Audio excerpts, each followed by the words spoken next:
I think I may have pressed too many buttons too quickly because I have a secondary. I have a secondary restream or a secondary multi-streaming tool that I can use that I turned on, and it said that it was turning on correctly. Okay, we're live again on YouTube. Thank you to the people that jumped over from YouTube. Both platforms should be up now. Well, I mean, your brother's graduating high school today. I mean, congratulations, one, and like, I'll say something good at your funeral, you fucking old man. You goddamn decrepit skeleton. That must be embarrassing. Being what? You're what, like 29? Halfway dead. Couldn't be me.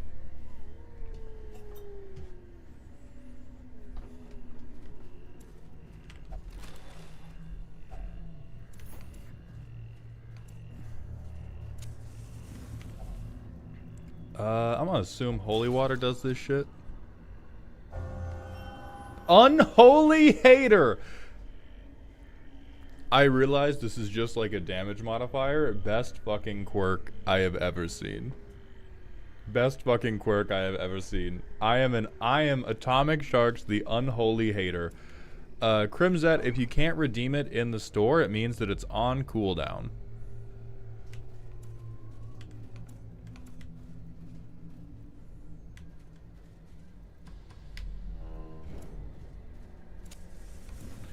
See, we have one more fight to get through. We shouldn't lose too much torch.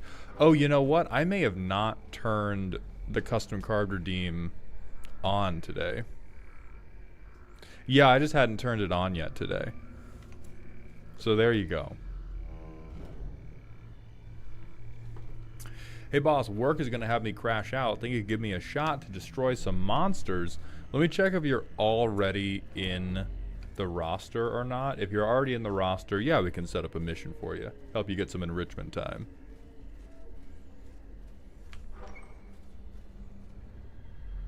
You're not. I think we just upgraded how deep we can be. So if I get a class that we want, for sure we can hook you up. Oh, you died a while back. Ooh.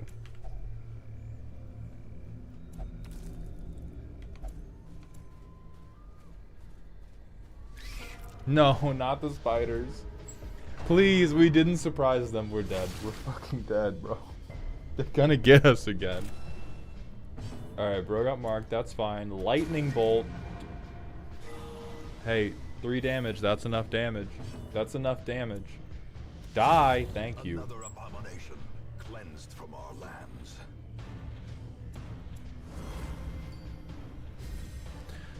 Zilla, you have not. This is our first mission of the day. You have not gone out yet, so you're good so far.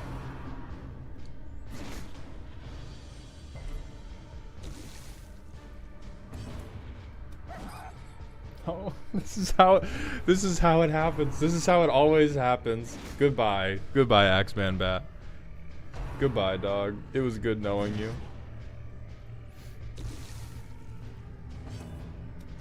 Never mind. We got this. Easy shit. Easy shit for babies. Lightning bolt. Raisin Brand, you get in the roster by being active in chat. If you talk in chat, I will slot you in where I can. If you donate subs or if you cheer bits, you can skip the line. Executed with impunity. Alright, that's good. Let's shove some biscuits in you. Zilla, as I said, you have not gone today, so you're fine. Every cleared path and charted route reduces the isolation of. Alright, 11k is decent treasures. We get sharks up to 3. What I need another low-level antiquarian, actually, because now both sharks and ripple dupes have phased out of being able to go on low-level missions, which is where I need to get fucking money. Once our estate was the. Oh, I don't give a fuck about the Shrieker, dude. No, crazy... Crazy Moose is on a fucking private gambling bender. Okay, Zilla is... What are you sick with? I don't give a fuck about wasting. Yeah, we have 4 spots. Starry-eyed, I will make you our new antiquarian. And seize what others will not see.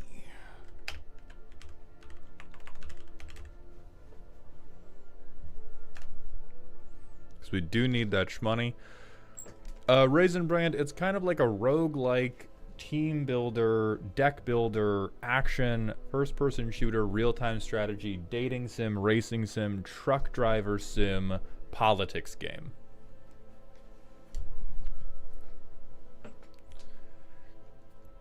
Persona 5 as well. Thank you, Elikman. I don't like any of these options, to be frank. I think we're going to leave these fields fallow and do custom cards, and because we can get people that are up to level 2 out of the stagecoach now. And so I don't want to take level 0s in no classes that I want. No, men-at-arms are fucking booty ass. Alright, custom card time. Jens... Oh, I spelled your name wrong. That's my fault, Goat. Jensenator, you just finished clutching a mission. Oh no, this is... Gensenator was on YouTube, I think. And then you either have an identical name or this is your Twitch profile. Anyway, you... Gensenator... The Hellion just finished fucking up a mission. That is you. Okay, yeah, you just succeeded. You just succeeded. We will probably be sending you back out. Alright, so with custom cards, we're going to start with White Bread. Oh, no, Atraxas Chosen is here. I remember them. We're going to open with Atraxas Chosen. We have Kukulkan of the 9 Winds, a 5-mana Bant 3/3 with Flying Vigilance. On ETB, put up to 2 target non-legendary creatures into their owner's libraries, third from the top. Whenever a creature leaves the battlefield, if it didn't die or wasn't exiled, draw a card.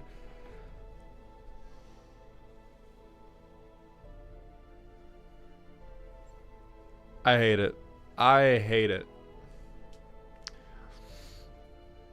I'm not going to debate you on the flavor of Kukulkan in Smite. All I am thinking of is the optimal gameplay loop is flicker this guy. Every flicker spell... Hey, it doesn't work with flicker? Why not? Why wouldn't it?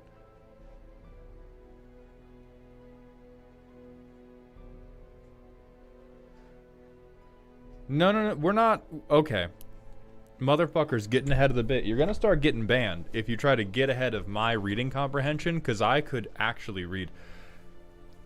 What I'm thinking of is you flicker this thing, every ETB trigger draws you 2. So as long as you're... So every non-legendary creature on the field says, draw me a card. So I cast this, I cast Ephemerate, I flicker it, I'm up 4 cards, and all you do is non-legendary board control, and then you just bounce the legendaries. Like you hit Cyclonic Rift, or you hit fucking Unsummon. It's beautiful that Unsummon is good. Unsummon deserves to be a better card. But I think this guy replacing himself on ETB and getting you an extra card, which because he's coming in from the command zone, it's not even replacing himself. This guy drawing you 2 on ETB is just extremely good and makes the optimal play pattern very, very stinky. Non-legendary is a decent break, but it really reads like, so long as my opponents have non-legendary creatures, I'm going to be the most annoying person ever. Troper, thank you for the 16th month in a row at Tier 1, my friend. Not to get parasocial on main, boss, but thank you for being one of the brighter points in my life right now. Your humor really does more than you could imagine to help, and I'm always happy when I'm able to do more than just lurk and chat. Troper, thank you. And it's not parasocial, we've met. We've broken bread together. Albeit it was moldy bread, and yes, I am talking about the deck you played when we played our Commander game together. But thank you, buddy, I appreciate it, and I'm glad that I could provide something to your life.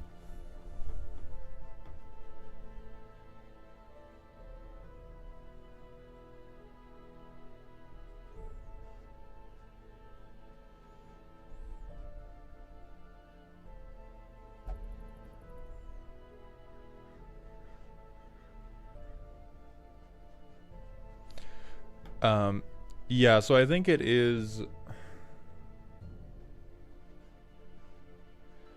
I think you could have the second text box here. You would have to re-template it a little bit because I know chat's losing their mind about like or versus and does this make everything work. You could have a bant commander that cares about bounce and cares about specific types of shuffle removal. I do not think the ETB can be this good. I would legitimately rather have this thing be better at fighting and be like, this is a stat stick and I get to play Dowerport Mage and I get to run Unsummon, rather than, okay, the snake is going to get caught in the revolving door and it's going to draw my deck and then I Thassa's Oracle.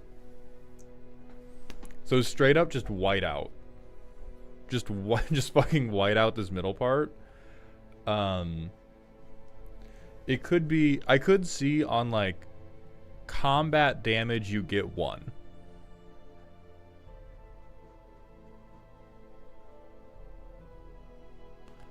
Like on combat damage, you get to do this to 1 non-legendary. And then just this text alone. Like this text alone and then a good body. I think that works. Alright, next we got White Bread. Pastilicus, Swamp Tyrant. Now, before anybody reads this card, White Bread only submits the foulest shit. I think they've submitted 1 reasonable card in their tenure as a custom card maker. We have a 4-mana 4/4 on ETB or attack. Tap a creature you don't control. Make a black aura enchantment named Leech Larvae attached to that creature. It has enchanted creature, does not untap during the untap step. During its controller's upkeep, put a blood counter on the aura. Enchanted creature gets -1/-1 for each blood counter. When this enchantment goes to the graveyard, make an XX black leech token with trample, where X is the number of blood counters on it. Okay. So 1, you're robbing blue. This does not untap during the untap step. That is the only that is the fucking onboard control effect blue gets. You are not allowed to take it from us in fucking Abzan. Second of all, so we have your creature's bad at fighting. It's going to die, and I'm going to get a token for it.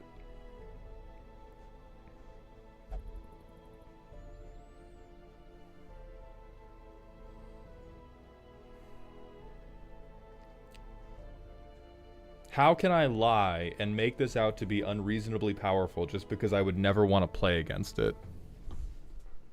How do I lie to make this sound broken to justify never playing it?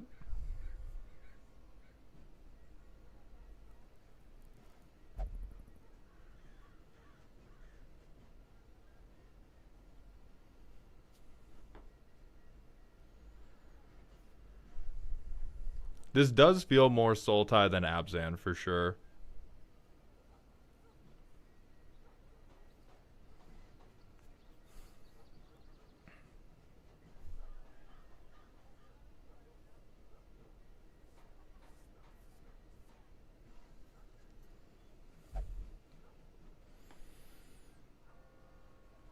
I don't really think it's actually out of hand. I just can't imagine. Like, I think that you scratch that whole sentence from the record. I think the only problem this deck would have is the Deadpool problem, where Pastilicus seems good if you use it as your source of creature removal, and then you do something else in Abzan. Like, you do just some any Abzan strategy, and then this guy is, and for my commander, I have murder repeatably. And I think decks with him might get stinky if you tried to make them like, what if I maximized my commander triggers?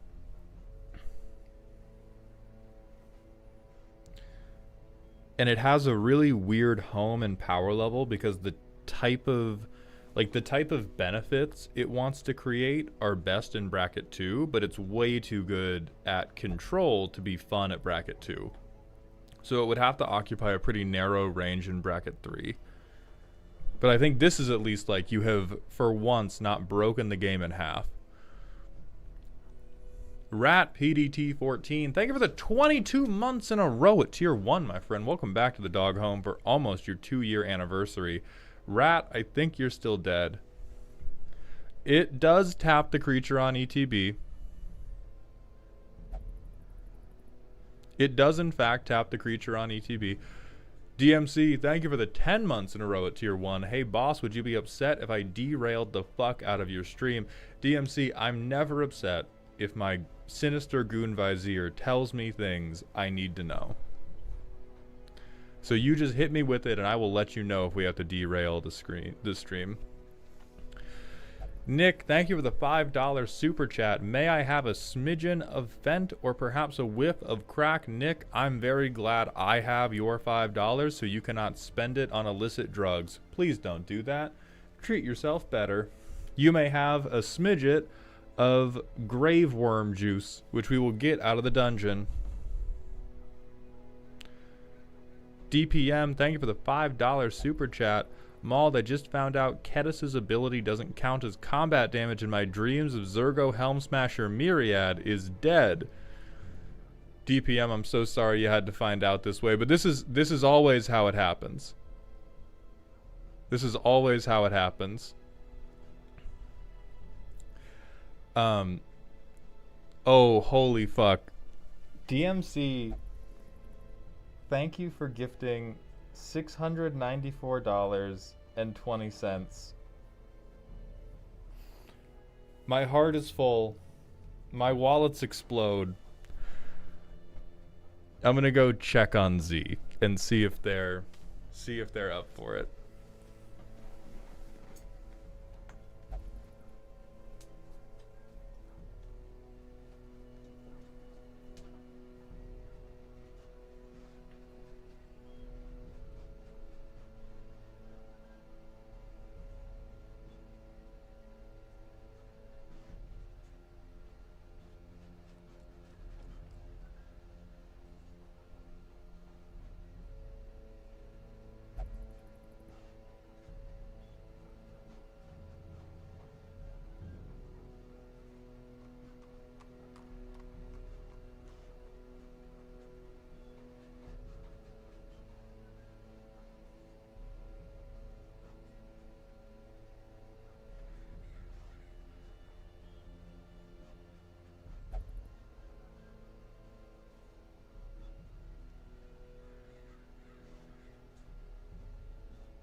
So they may in fact be in the middle of their skincare routine right now, but they're coming. They're coming. I'm gonna, let's see.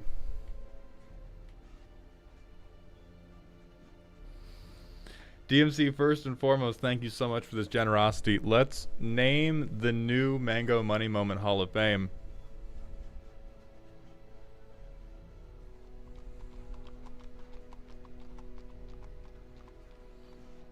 Yeah, we can work on custom cards while we wait, but I do have to, I have to set up, I have to turn my other camera on.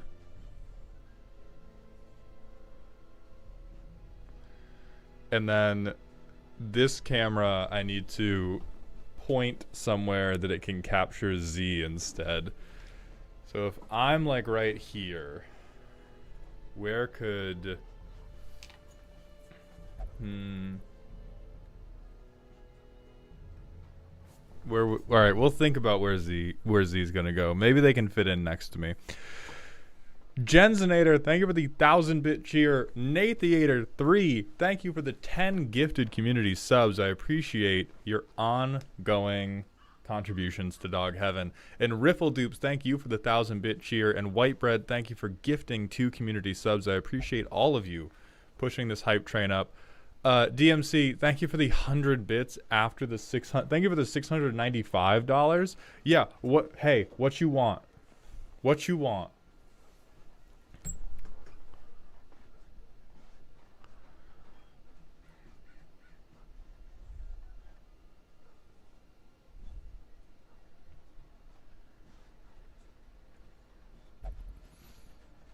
Can you review this topless mold? Yeah, probably. I don't look good enough topless yet.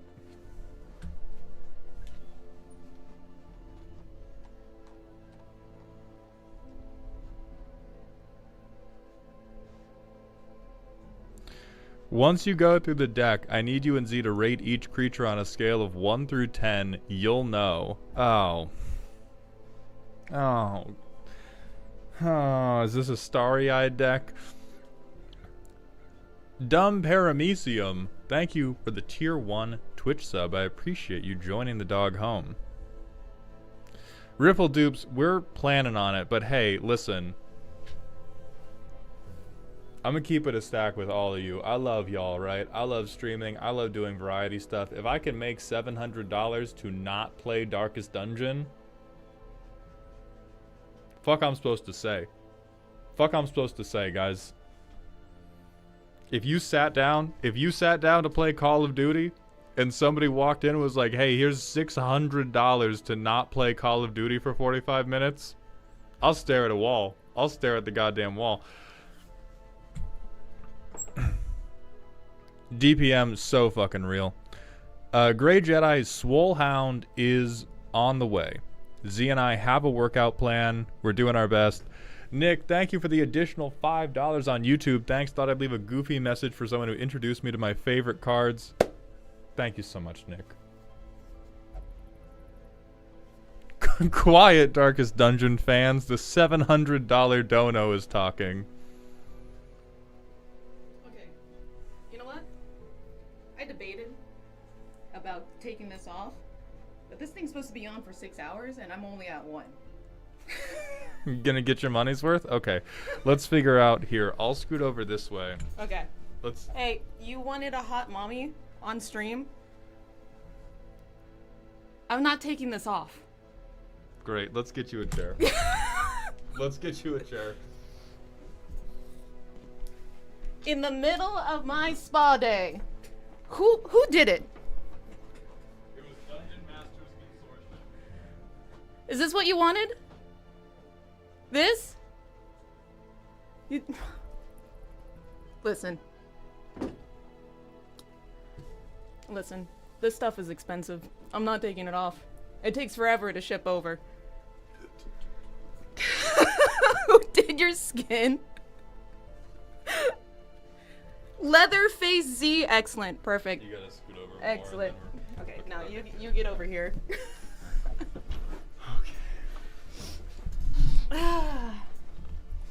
Alright, I will give my complete, unbiased, uninfluenced, I'm not mad, opinion about whatever the fuck is going on here.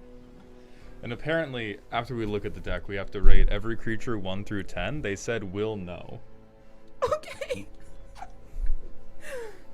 You're so pretty. Let's scroll down. Not this again. What? Content warning. Content warning. What?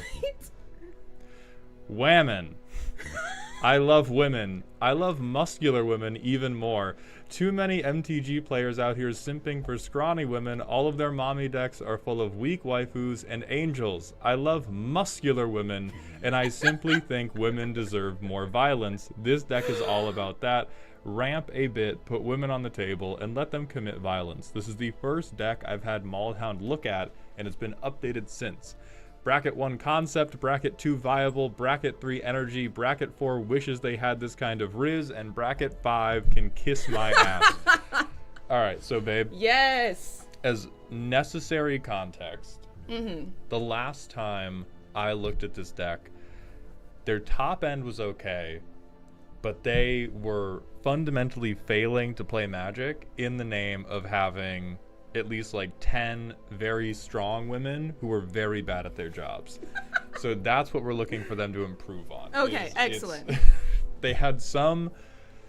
So it's America, which is must be blocked if able, indestructible on your turn. On combat damage, you can make them sack a non-creature, non-land permanent if you deal excess damage. So for a tremendous amount of violence. Excellent. Well, I mean, I love aggro decks. I love swinging. More mana, more women. Oh, we got babes. This is it. Bushwhack is an incredibly funny pun in the muscular women deck. I'm gonna Hold on. My muscular women are going to bushwhack you. That's actually That's fucking art. That's actually never get rid of this. This is in fact a muscular woman. Yes, agreed. We love the side shave. All right, so we have relatively normal ramp. We are. I want to sidetrack to check the curve. I want to sidetrack before we look at this, because ramp is good, but ramp you have to care about. Yeah, what's the fucking top end? What the fuck is it? Curve that I've seen. Is it a curve or is it a like muscular abdominal section? I mean, it looks like a bicep. Shawty built like a flexing. brick.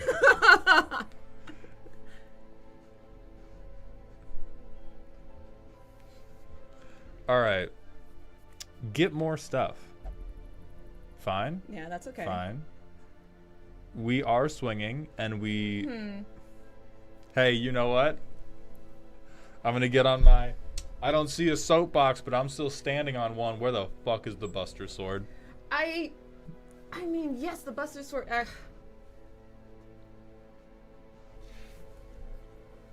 Oh, yeah, true. give them a sword. America must be blocked. So the infiltration lens works good with America. Just a good card. Jaxus is good.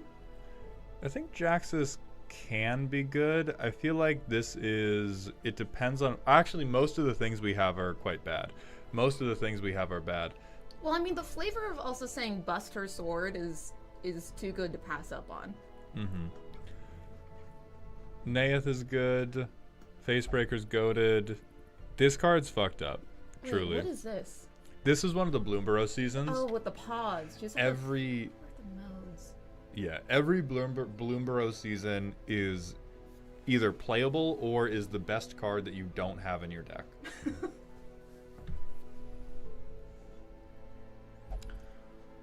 Okay, tight.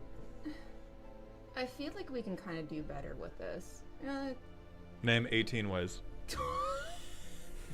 You have What? 10. You have 10 seconds. No, Name 18. I can't.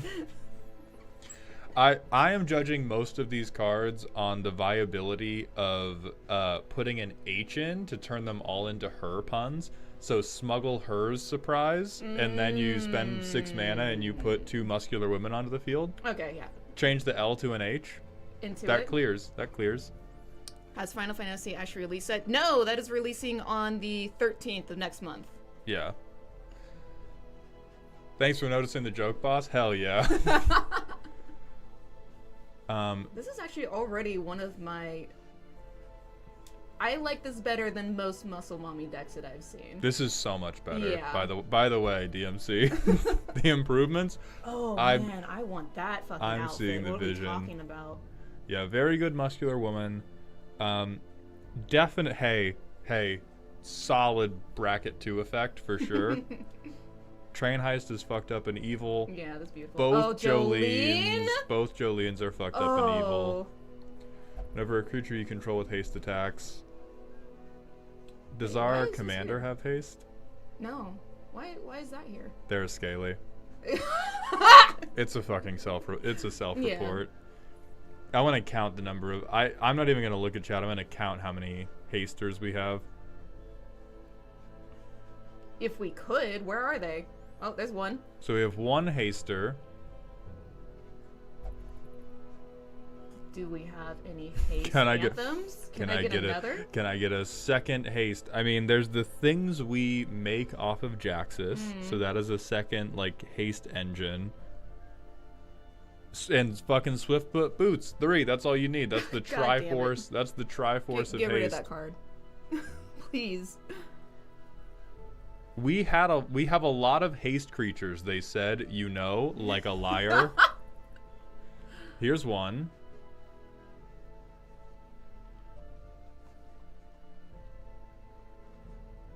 I mean, so we Here's have one. 2 riots. So I think we're up to 6 total. 6 total things. We have 3 repeatable ways to. Oh, Halana and Elena give haste. So 4 repeatable ways to give haste, and then 3 things that have haste. That's still definitely self-report territory for this. Yeah. But hey, I get you. God damn it. I just think they Oh. should kiss. Yeah, So yeah, true. yeah. So true. Air kill attacks. Another creature you control dies, draw a card. If it was attacking, otherwise, earn a Blood Fist of Hell deals 1 damage to each opponent. I think this is another they should just kiss situation. I feel Yeah. like Garna would almost always be better served doing another like get thing equal to creature power versus Garna, but they look good together. So flavor, I will allow this, but this is definitely using the flavor budget rather than the win the commander game budget. There does have to be someone better for that. But are they a muscular woman who is also part of a Chaldean romance? That is the deep surgery we have to do here. Blood Chief's Ascension allows for a win con. This is true. No, Garna and Radha are in love with each other. Garna and Radha have closeted lesbian energy. I will not elaborate. You don't have to elaborate because there's also no closet here. This is some of the most open lesbian energy I have ever seen, and my mom is a lesbian. Alright, let women punch. Destroy all creatures target opponent controls. Draw a card for each creature destroyed this way. That's fair. Good one-sided board wipe. Okay, then we have a lot of... Hey, bite down's great. Bite down's fucking awesome. I love that. There really is not a lot of getting rid of things on people's boards in this deck, huh? I mean, there's fights. No, it turns out the deck of muscular women crash out did not think to budget. And a lot of it is banking that they will be able to use Marika's trigger to control non-creature, non-land things. So it's definitely a little bit of a bet. But if you ever get the commander down and then like you cast a bite, so Marika bushwhacks AO. Marika bushwhacks something. It will be dealt excess damage. You then collateral one of their artifacts or enchantments. So the removal, any removal that is my creature deals damage to your creature does get to double dip as potential non-creature removal as well. Well, if that's the case, how long is the commander going to survive on the board? Because people don't like having their stuff. Like, if you can see it coming, people are going to want to get rid of it. Right, and that's kind of the thing of, I think that depends on the table. Like, Marika is frustrating. I can think of things that are much scarier than this is big girl. And if you save mana, she's indestructible on your turn. So but if we're doing that, then I would want to see not much more, but I would want to see at least a few instances of big ramp. We have a lot of tiny ramp, and tiny ramp is normally appropriate for I need to stick this thing immediately, and then I begin doing stuff as soon as it's stuck, and then it's fine. If this deck, we're worried about ever being killed, or we ever want to like drop Marika and drop a prize fight, I think at least one of these going for like Sky Shroud Claim, or even Cultivate, like anything that gets 2 lands rather than 1 when our commander's starting at 5. But Is Sword of the Amulet worth it then? Because these big creatures will be getting through. Fuck no. No? Why? I think I think if we look at the investment curve of Sword of the Animist, it's like I think it's 4 mana to begin. It's 4 mana to get you 1 land. And then it's 4 mana and 2 attacks to get you 2 lands. And so after you've swung it twice, it begins to pay off. But I think we're... Actually, let me look, because it might be cheaper than that. So swords.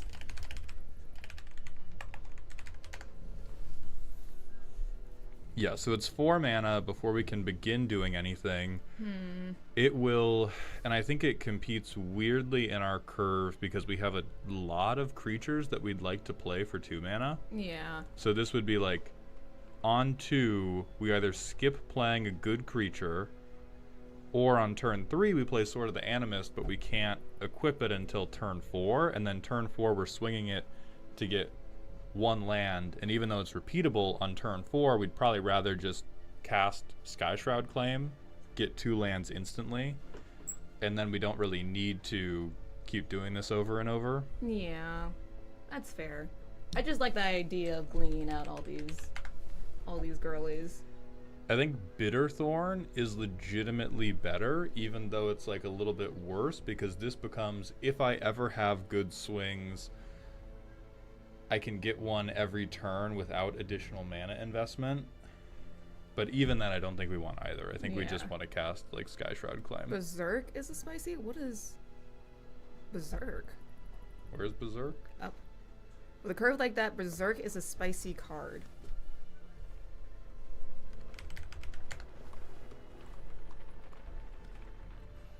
This is a lie. That's a lie, you said. I am also partial to Traverse the Outlands. But that is that's very aspirational, because Traverse the Outlands is, if I get to resolve my commander and nobody kills it, I can set myself up for time immemorial. But if anybody does kill it, I'm very poor and very sad. But let's see. Let's get a visceral feeling for how this actually plays. Oh. I'm going to declare this keepable. Same. First turn, I'll just play and sack Twisted Landscape for...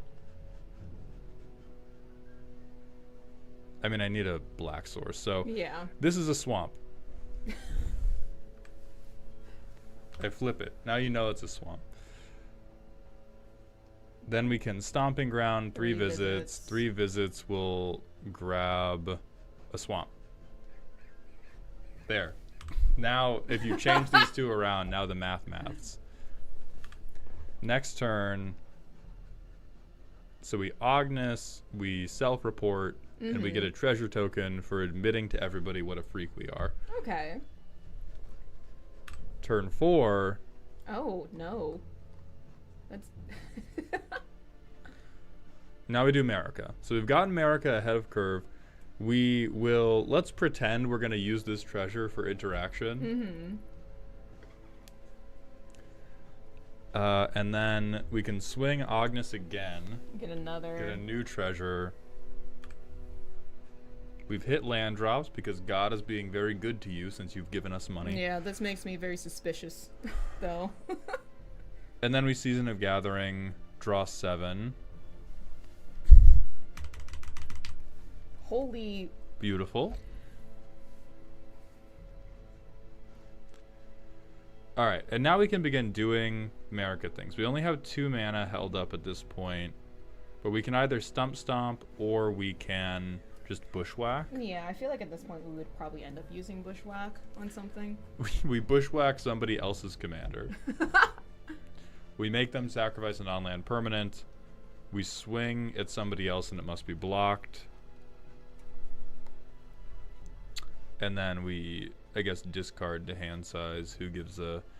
I mean, she's bad and we don't have a girlfriend. Yeah. I'm not letting you banned in my playtest.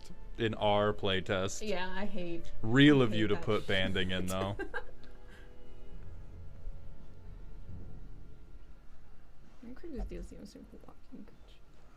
Oh yeah, this is the funniest. This was I think was in What? this was in the first rendition. This is the funniest fucking card in the deck. What the hell? Yeah, so you put this on and then you chump block America. Oh no, you didn't. I board wiped you. Oh my god, big girls crashing out is true. Rope play ass card, true.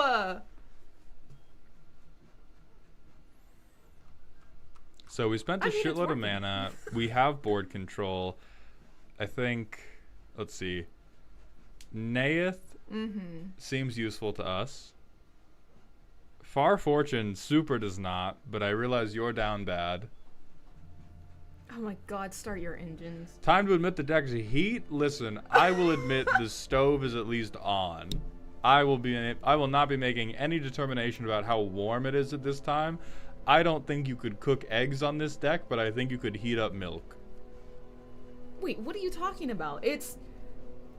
They all have bling. There is Shibari in this deck as well. Big hammers and armor. And smacking people in the face. What are we talking about?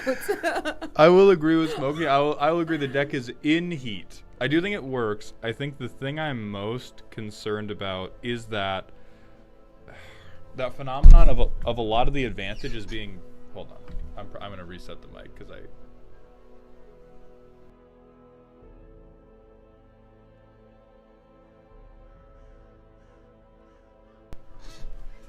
So the idea is heat. Most of the execution is heat.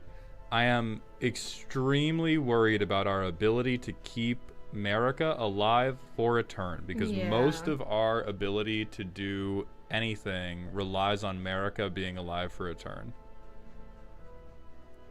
She will get killed really fast. Right, because like these are good accessories. The sideways turning enhancement is good, but I don't doubt, like again,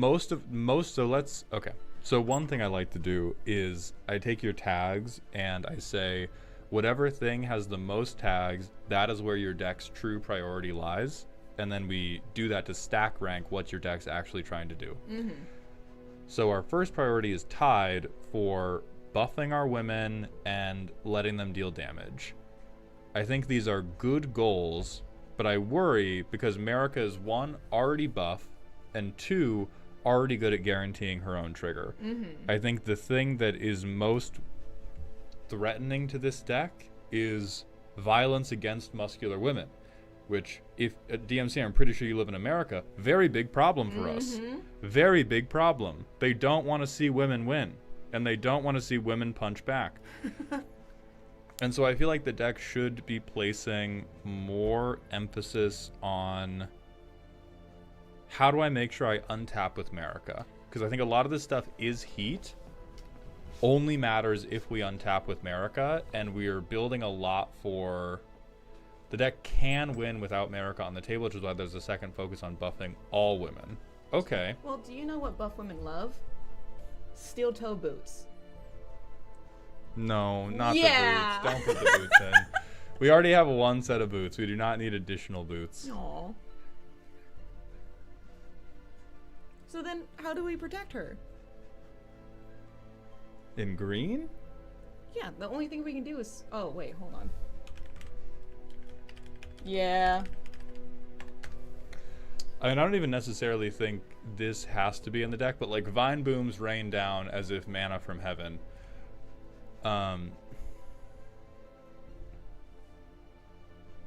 This is... So no Swiftfoot boots? I don't think so.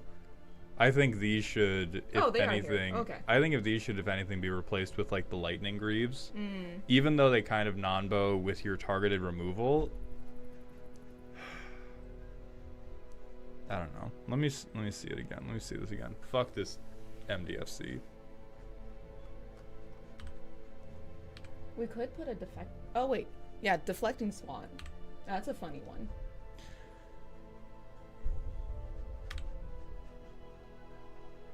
Alright, so we have a Dork. We can play on turn 4 again. That's quite good.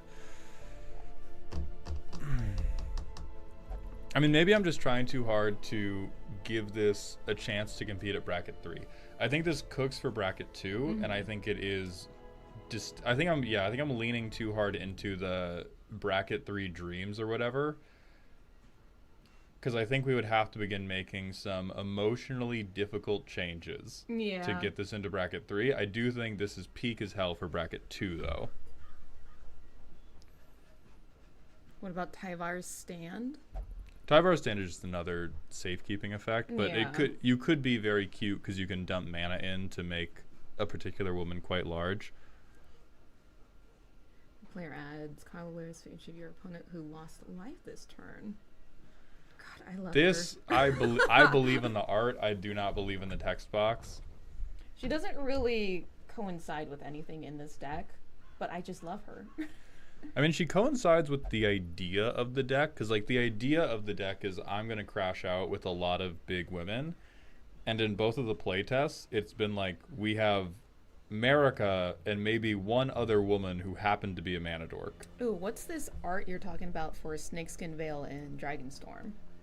Snakeskin Veil would be pretty good in protecting. Oh, it does look cool.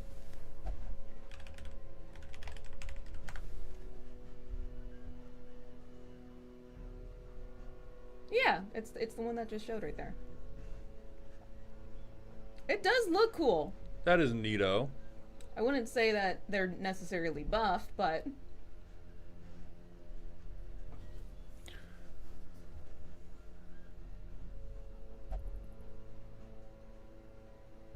Oh, it's just bracket 3 energy. Then I think for... I mean, I want to push for bracket 3 because I want to see this deck, like... Nah, it's too stupid. It's you can make it work. Come on. So I'm gonna stand on. You can make it work. I think the things we do to make it work lean into more generic, like stompy or combat good stuff, and would like deterministically corrupt the bit. Because like we would kill Belby, we would kill Garna, we would kill these fucking banding lands. We would kill Holga. And I think the problem is that is the spirit of this deck. So I think you have to leave. I think there are things that make you feel like, oh, this could be bracket 3. And we just accept, no, it's not. It's bracket 2. It's fucking hilarious at bracket 2. Previously, it was like bracket 1/2. So it is much, much better. And yeah, we're turning the tags off. 1 through 10 is muscular women. Yeah. Yes. Oh wait, 1 through 10? 1 through... I don't like doing 1 through 10. Then you can give yes, no. Yes. 8 biceps out of 5. Yeah. Look at that. Look at her. Look at her sleek arms. Look at those curves. I mean, I don't think that's that muscular. I think wiry, lithe, is the adjective I would describe. I just don't think she's flexing. And if that's flexing. I've seen so many people try to look like they're not flexing while they're trying to. Belby, her blood pressure is through the fucking ceiling. She is standing there, flexed as hard as humanly possible, trying to look nonchalant. It does kind of look like she's mewing too. I have seen this pose on every wannabe bodybuilder I have ever known.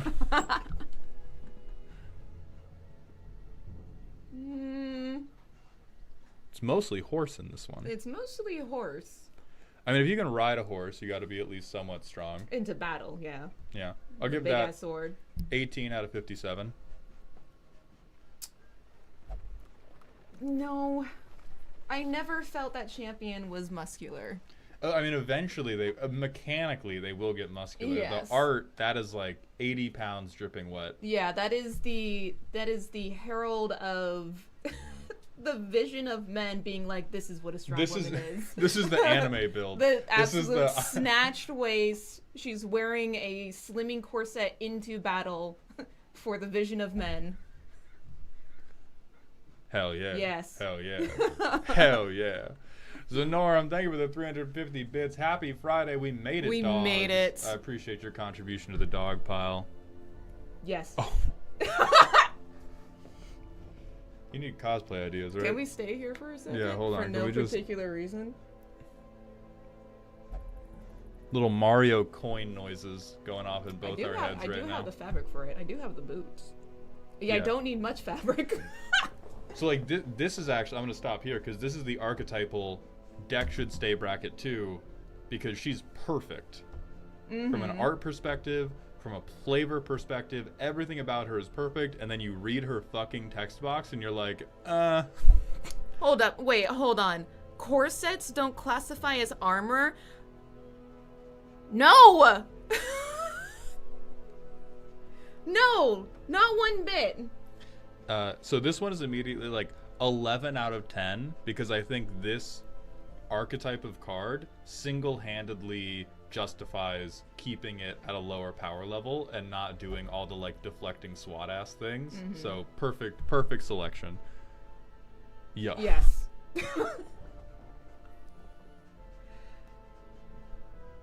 She's doing the whole. I have. Meow. I'm With the afraid. I'm R. afraid I must recuse myself because them thang's thangin' and I cannot be trusted to speak reasonably. My thing is that, like, you can really truly never go into battle with your titties out like that because they'll just be slipping. You would need to fucking super glue them onto your body, which, you know, there is, you know, clothing glue for that. Hold on, I'm gonna get on my. I'm pulling up the card we're looking at. I hate you, Scryfall. Alright, I'm gonna get on my little soapbox right now. This is a infinitely more developed arm than Belbe. True. This is at full extension. Shit is incredibly thick. Right? She's doing some tricep popping right there. But that bicep is still honking. Well, maybe you can't. I need you to understand the physics of titties, Z. I need you to understand. Yeah, tight. That axe is massive. That's yeah. Flavor text is spot on. I like this. Yeah. Yeah. Yeah. Y'all. Oh. Hello. Okay. 10 Hulks out of 10. I hate these two. I have to recuse my. You're not wrong. You're not wrong. You're just a bad person. I have played more brawl games against these two than anybody should have to play in a mortal lifespan. So I just get angry when I see them. This one's all you. Well, I mean, I love that they are glammed out with swords and daggers and everything. You do have to have good muscle strength for bows and also massive swords like that. So I think, yeah. Okay.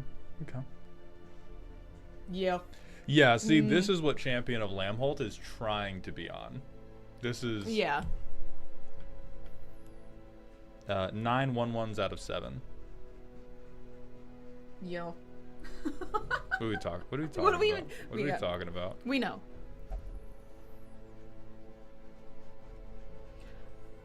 I mean, that mask energy, like, makes up for any lack of weights that they can possibly not lift, which I don't believe they can't.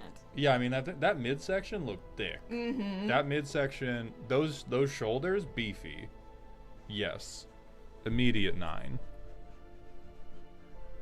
Look at the forearm veins? Yeah. Yeah. Yeah. Yes! What are we talking about? We can't. 3 mana out of 3. Yes. This art's fucked up, by the way. God, the accessories. This art is fucked up, by the way. So good. She was so strong she stole Thanos' glove. Yeah. All right, easy layup. Water's wet. Wait, no, water's not wet. Yeah, it is. No, it's not. Yes, it is. No, it's not. Yes, it is. makes things wet. Oh, okay. We're not having this semantic argument right now. Water is wet. No. Is a lake wet?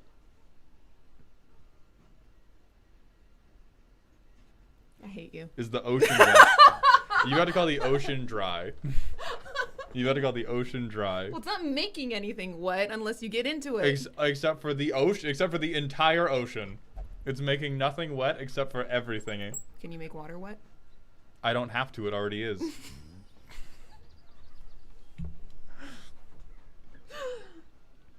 Yes.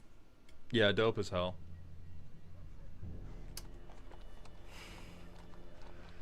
I think they made the armor too bulky, but the breastplate looks thick enough that I'm willing to accept it. Because if you think about how big axes normally are, like, I think the scaling on other stuff in the photo is weird to make her look like a, you know, petite but strong. Right, anglicized Viking. But I do think there's enough, like, girth. I do think that there's enough girth Yeah, on I think that she makes breastplate. it. They're just not showing us the... Because look at that. The thickness of that forearm is... It gives it away. That's like this big around.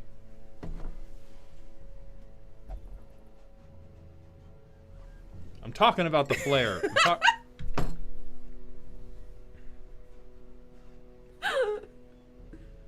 Immediately, yes. Yes. Can I pet that dog? Can I pet that dog? The accessory. Yes. Real as hell. Look at all that muscle. Hold on, put it up on screen. Oh, this card's so terrible. Oh god. EGB -1/-1 till end of... God, yeah, this is the best bracket 2 deck in existence.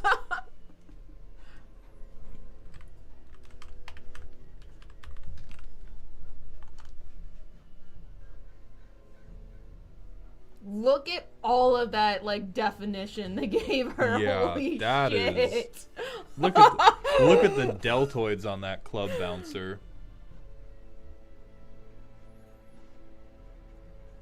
We've covered this. You're fucked up, but you're right for it. Immediately, True. yes. True. Oh, God, they give her such skinny arms for some reason. Yeah. Ugh. I hate 1/1 counters.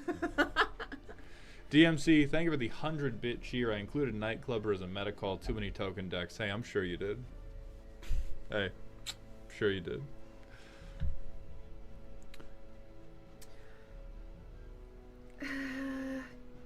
I think this is another, like, armor's interfering, but those, like, they're flaring the... Like, they are not giving her the appearance of being slight. So I think this is obscured, but not wrong. Yeah. Makes the cut. If you can swing a giant fucking blade that has a motor inside of it, you have to be strong. I mean, look at the thing she just slayed in the background. Yeah. Yeah, that's real.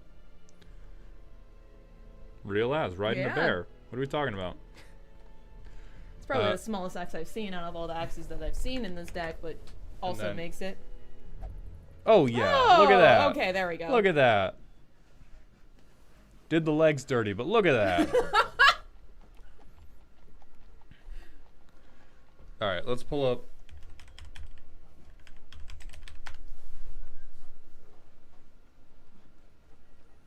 Wrong presentation. That is the show ranking.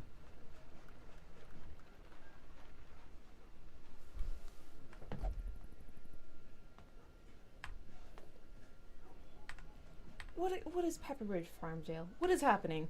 Pepperidge Farm Jail is for when people are trying to, like, build a thing that just can't exist anymore. I typically used it for when people were like, this was my favorite modern deck from 10 years ago, so I built it in Commander.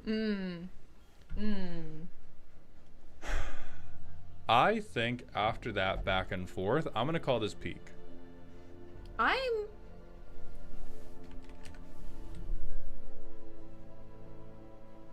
Or, like, if it's not peak, it is ephemerally close, and I think it's a peak execution of what it wants to be, and anything that makes it mechanically better frustrates it from a flavor perspective. Listen, you pulled me out of my spa day, put me in a bad mood, got me on camera with my face mask on and everything, and I enjoyed seeing this deck anyway, so I do think it is peak. Excellent. Excellent. All right, baby, you can go lay down. Get some cucumbers. Thank you for joining. I'm gonna have freaking sparkling wine. DMC, thank you so much for that incredible generosity. I hope you enjoyed the very first joint Commander roast. And then I'm going to catch up on other chats. Alec Man, thank you for the $2 super chat. No, they have not. I can confirm for you that they have not looked at the Tarkir Easter egg.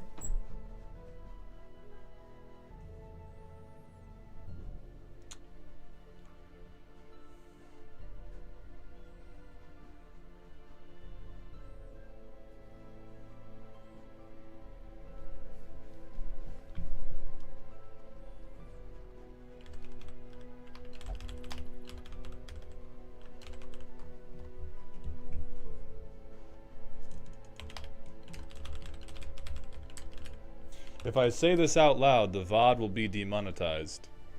If I say this out loud, the VOD will be demonetized. But it's me, Z, and the editor. Or you could do me, Z, and the roasty. Darebrain, thank you for the 1-bit cheer. I'll call it the tripod. That'll be, I think that'll slide.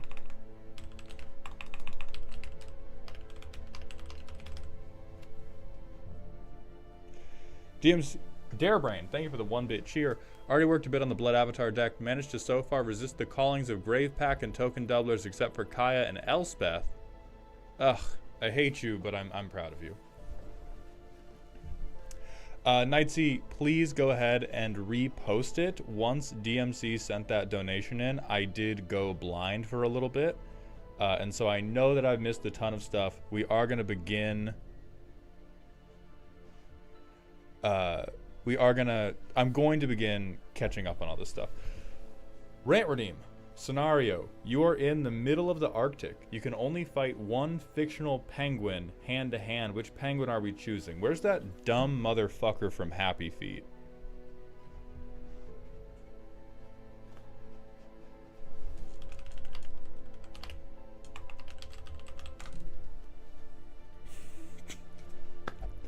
Put me in a box with this dude. He's not making it out. Put me in a fucking box with this man. I'm stepping on him. I'm gonna show him some Happy Feet. Yeah, bro is clearly puntable. Arwen Spence.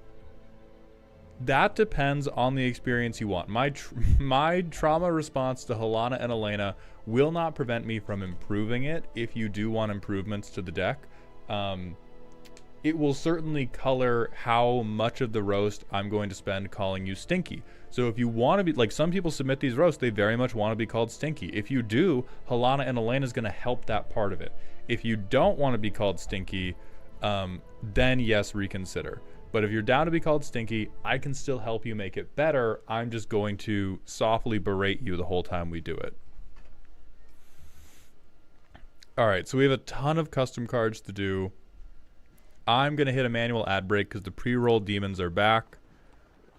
And then we're going to begin catching up on custom cards.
Jensenator, thank you for the 100-bit cheer, my friend. Chair, indeed.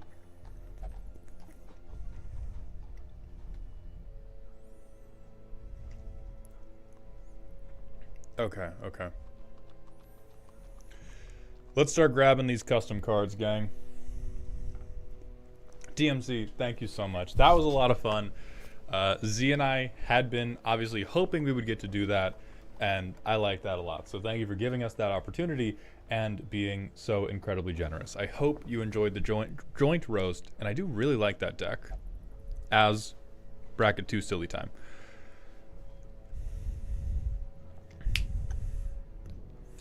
Let's keep flipping through these custom cards. We talked about Pastilicus. Next we have Elikman Saltine, Verdessa, Warden of Eternal Spring, a 4-mana 4/4 with Eminence. First mistake. Let's see how bad it is. If your devotion to green and white is 4 or greater, put a Blossom counter on a land you control. Flying Vigilance on attack. Choose one that has not been chosen this turn. I'm horrified to know why that would be relevant in Selesnya. Make X 1/1 green and white elemental creature tokens, where X is the number of lands you control with Blossom counters. Create a */1+* green and white forest plains elemental land creature token with indestructible, and this creature's power is equal to the greatest number of Blossom counters you have among lands you control, and its toughness is equal to that number +1. Okay. One novel later, I actually don't mind this. This is one of the lost chapters of the Iliad. But an Eminence effect that is gated as needing devotion, I think is quite reasonable. And the Eminence effect itself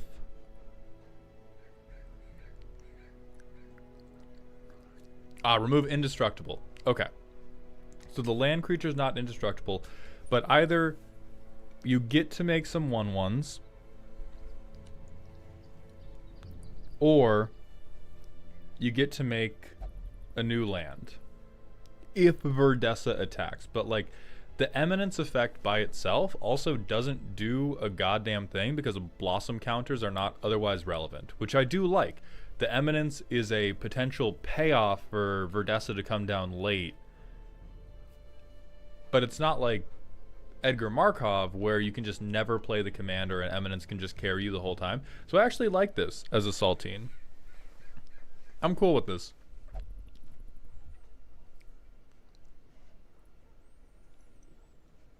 Like, it needs a lot of words to explain it, but this is like one of the first homebrew Eminence cards where I would not freak out. I would be like, oh yeah, go off.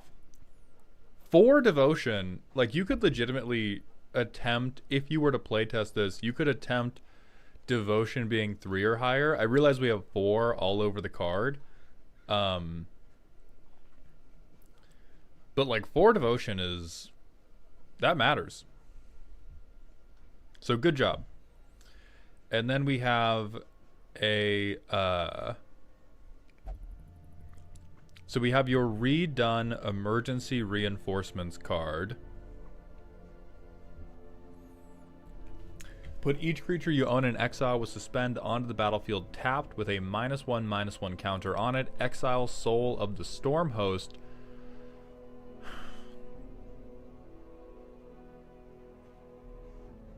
For the uninitiated, this is relevant to Elikman's custom Age of Sigmar set. So we've seen a lot of cards like this where if they die, they get exiled with 3 time counters on it. So you would have a lot of suspended creatures for non-combo reasons. Obviously not broken. To battlefield tapped with a -1/-1 counter on it, and you get rid of the card. Not broken at all. I think it probably feels better to be like 1 more mana and have them come in untapped so you can use them. Like, make it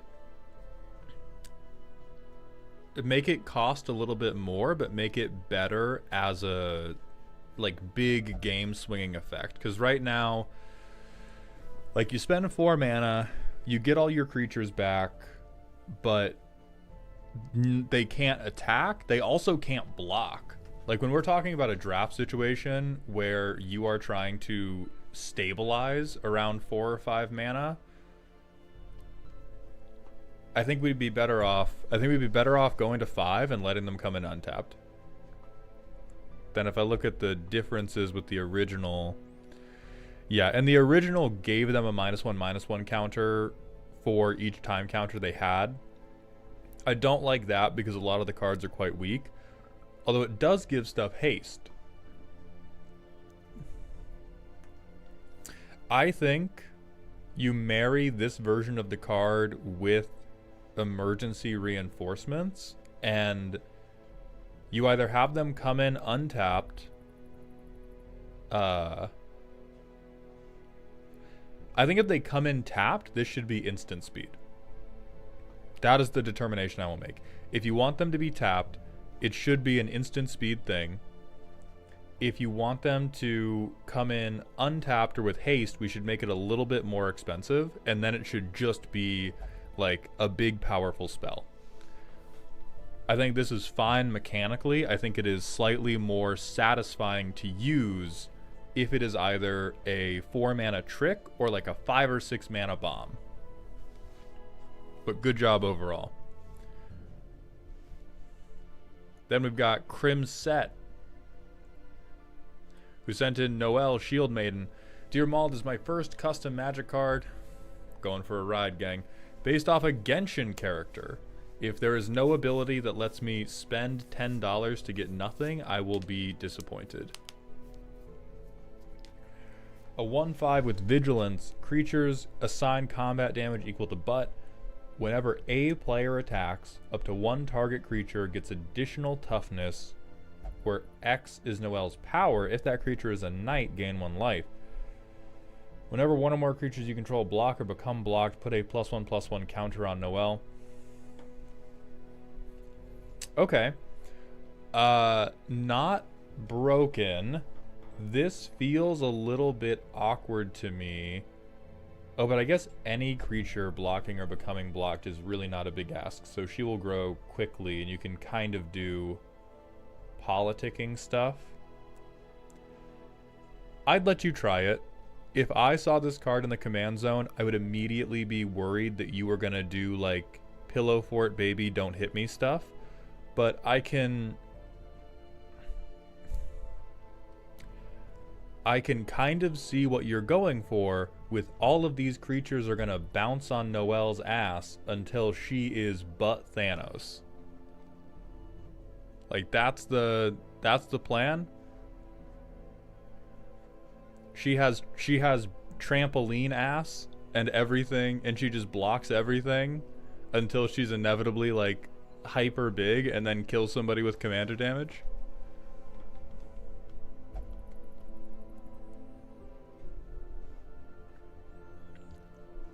I would let you try it as a custom commander. If we were like playing at a convention, or if we were playing on Cockatrice together and you were like, oh, can I use this custom commander? I'd allow that.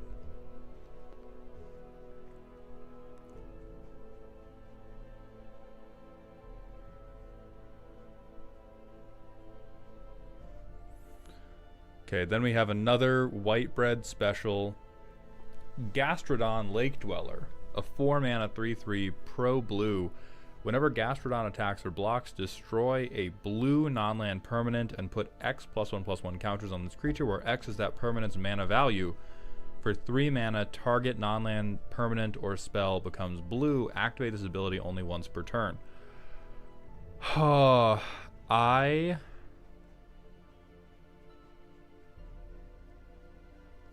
I'm not a big fan of this.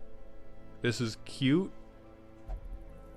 I don't immediately think this is the strongest thing ever. However, I think the text box really incentivizes Iona style bullying, which I'm not a very big fan of. Like, I think even though we have the mana dump to make other stuff blue, this is kind of, I'm playing pseudo Voltron where my Voltron target is also my primary source of removal.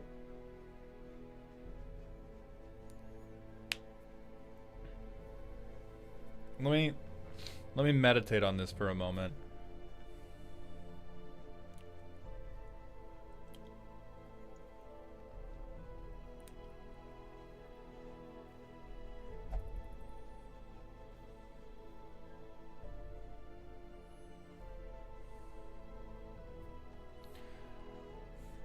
I mean, it's kind of clever. It's kind of clever, but as soon as you blew up my permanent with this, I would call it unfair. But that's just bias. I can't let that control me. If I saw you blow up someone else's Rhystic Study, I would cheer. If you blew up my Niv Mizzet,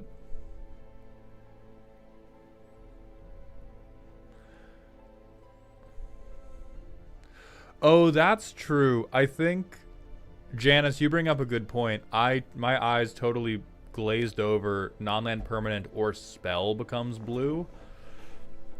I think we cannot give it spell becomes blue.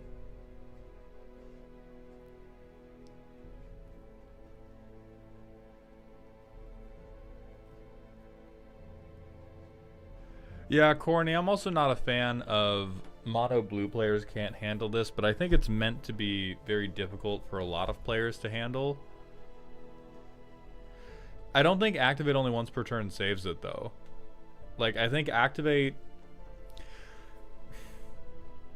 once per turn is mostly a handbrake to stop stuff from becoming a combo problem, but when you can once per turn just totally blank any removal spell,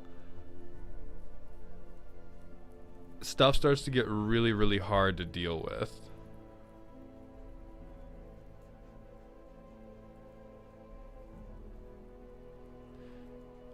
You have to be attacking or blocking to blow up a spell. No. Breaker Fate, this is in relation to the protection from blue.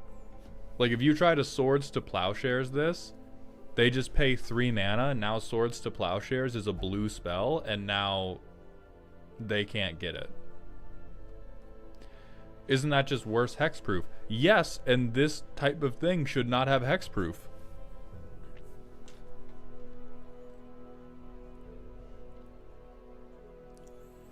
Like, it's paid hexproof, but when we are Gastrodon the thing-eating machine, I don't think we should give that hexproof either.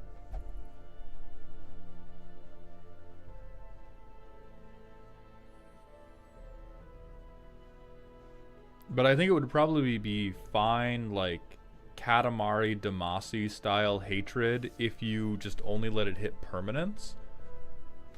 But yeah, I don't think we can give it, hey, pro blue.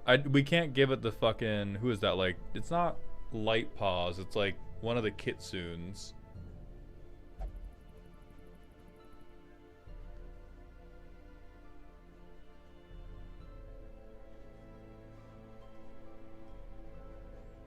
Oh, 8.5 tails, I think. Yeah, 8.5 tails. It worries me to include 8.5 tails. I don't think it should be until only end of turn. I just think it should be limited to target permanent. I think if we limit it to target non-land permanent, this is fine. Then you can, like, hold up mana, and it lets you invest mana in giving yourself future targets. If we gave it only until end of turn, it would just be way too bad.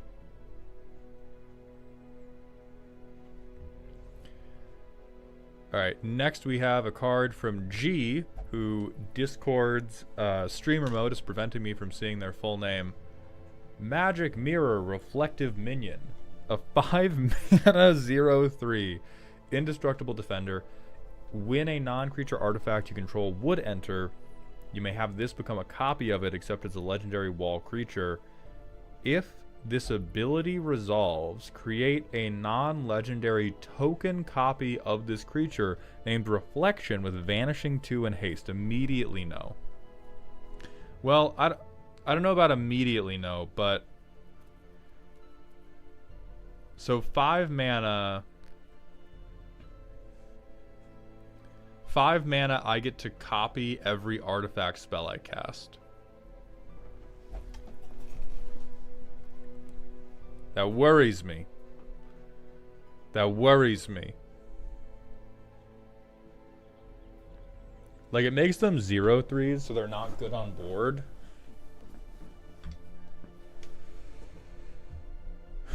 But 5 mana for... Yeah, 5 mana for the colorless decks is really not that big an ask. It's a little bit of an ask, but it's not a huge ask.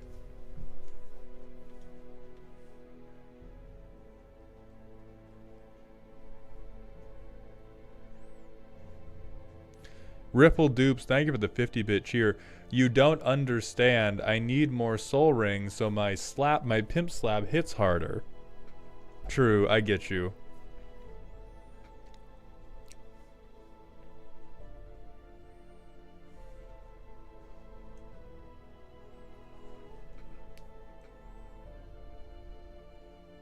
Right, Suds, that's also what I'm thinking of is Mendicant Core also does copying. And Mendicant Core is a lot cheaper, but you do have to start your engines. And then that's just copy for 1.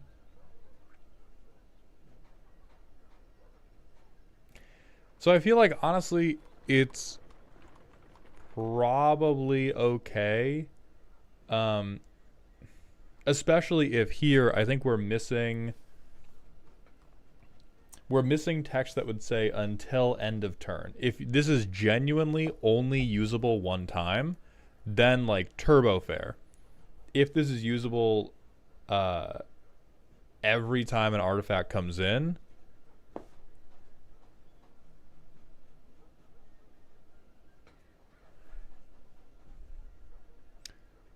so yeah, I don't like it because I hate the artifact players, but I don't think I can call it unfair in the face of the Azorius artifact players already getting to copy their spells.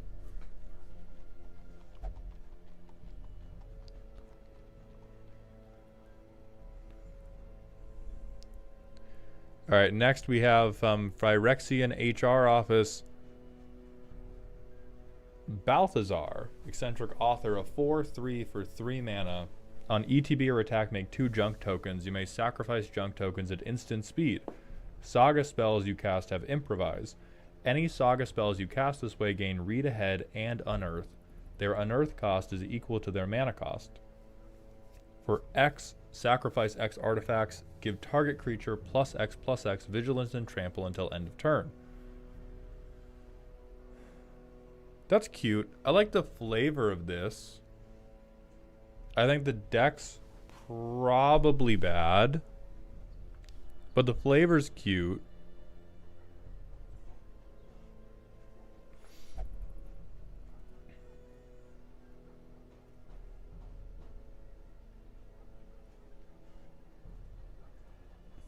I will tentatively... This is such a hard no. What do junk tokens have to do with sagas? Makeshift junk tokens and sagas connect by they are a writer. The sagas they don't publish get thrown out. They are junk. And then the deck is sagas that they did publish. That's what they have to do with each other. So you do like Rakdos, Impulse, Exile, Draw type stuff, and then you play sagas.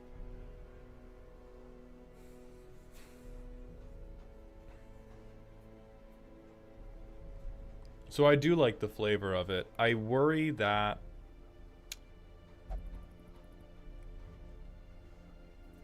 Here's what I think would happen. If you gave this to somebody else to let them try to build a deck with it, they would look at this line, they would look at this line, and they would not give a singular fuck about this line.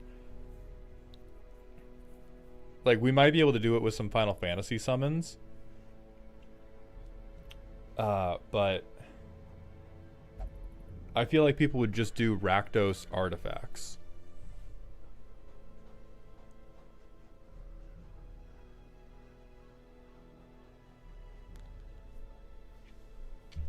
I think the last line is here just to give it any type of combat relevancy, but I think this just becomes like, there's like Ermsker Iron something who does something with artifact. I think it would just become Rakdos artifact tokens.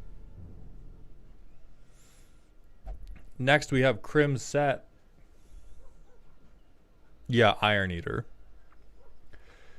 Crim Set with Jean, acting Grand Master. A 4 mana, everything but black, 2/5 with vigilance. Each legendary knight you control gets +1/+1 for each color among other legendary knights you control.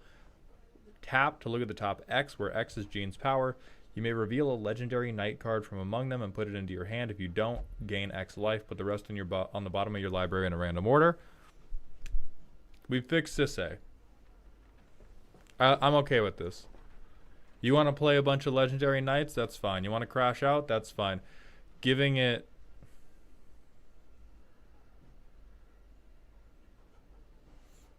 Poro, I do not believe it's the anthem as written, or I at least believe that the intent is for it to not be an anthem as written. Because it's each color among other legendary knights you control. And so I think that that banner does not count Jean's colors.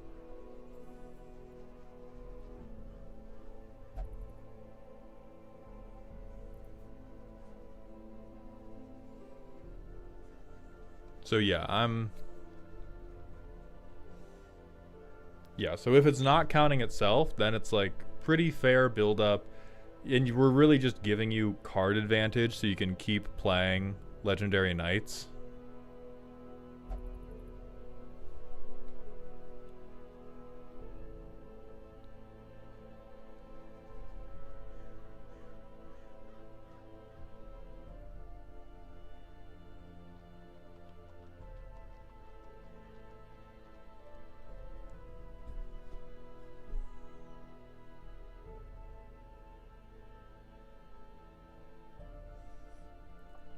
Yeah, so I'm alright with this.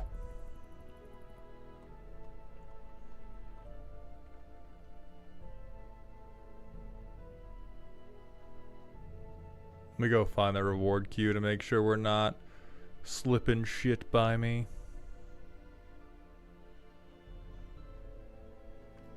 Yeah, Miasma sent that redeem in an hour ago. Alec, I'm not sure. I don't have any strong opinions.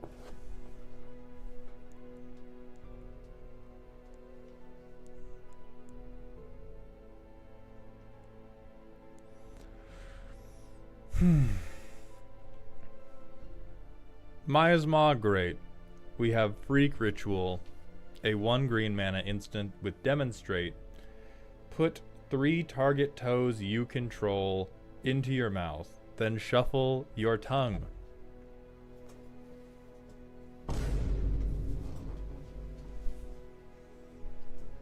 True, Color Pie Break, you're banned.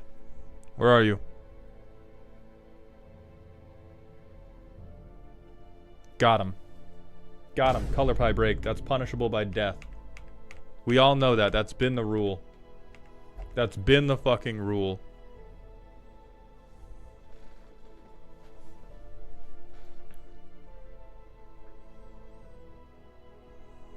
Alright, now, hey, let's take a wild fucking shot at playing Darkest Dungeon.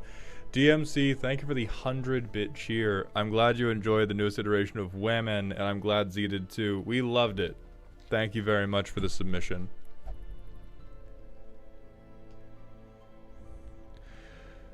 Hey, funny internet man, when I first saw your content, I thought you were kind of a dick, but funny. But I saw some VODs and realized you were actually a really great person with a comedic bit. Keep being awesome. Now you can ban me.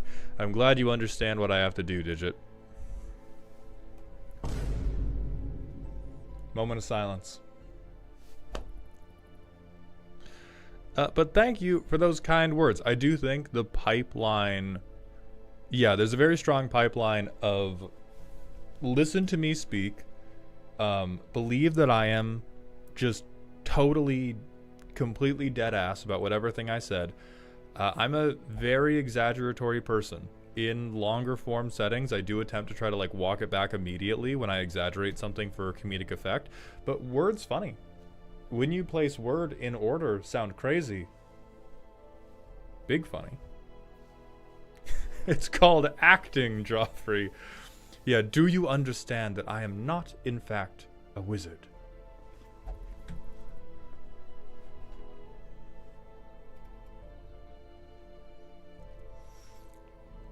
In all seriousness, I think you have to genuinely be a very, very good person in order to maintain this faux toxicity while not actually being a dick. I will contest that. I don't want to gas myself up too much. I did not become able to navigate the levels of hatery because I'm a very, very good person. I became able to navigate these levels of hatery because I was a very shitty person and I reflected on it. And I do better now, but there are still times where I overstepped. There are individual members of Twitch chat where I've reached out to them to apologize because I'll do a bit on stream where I feel like, oh, that went too far. That veered into the realm of like actual crashing out and was not good faith humor. Like, it is not, oh, I'm so nice and kind, I understand how to play pretend mean. It is I spend a lot of time thinking about how I speak. I spent a large part of my life learning that language was a tool to be weaponized and trick people into liking you. And now I understand it very fully. And now I make a very, very dedicated effort to use it for good after using it a lot of my life to make other people feel bad. In my own internal narrative, it was always justified by like, well, I'm defending myself, or they've done some wrong to me and I'm just getting my get back. But that doesn't change that for a lot of my life, I was using language to hurt people.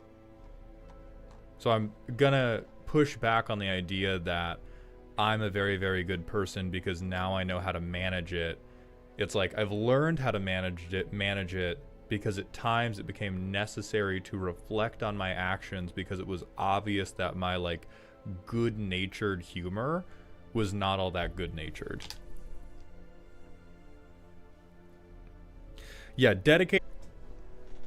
Maya's, I did note that your version of Freak Ritual forced an opponent to suck their own toes. Okay, but if you were a truly bad person, you wouldn't give a shit about hurting people. That is fair, and also we start to get into a semantic audience about like semantic argument about truly good, truly bad. Whereas unfortunately, like, people just do good stuff and bad stuff. My children will be eating ice soup for months. That's good. It'll give them a fucking constitution. It'll give them a grind set.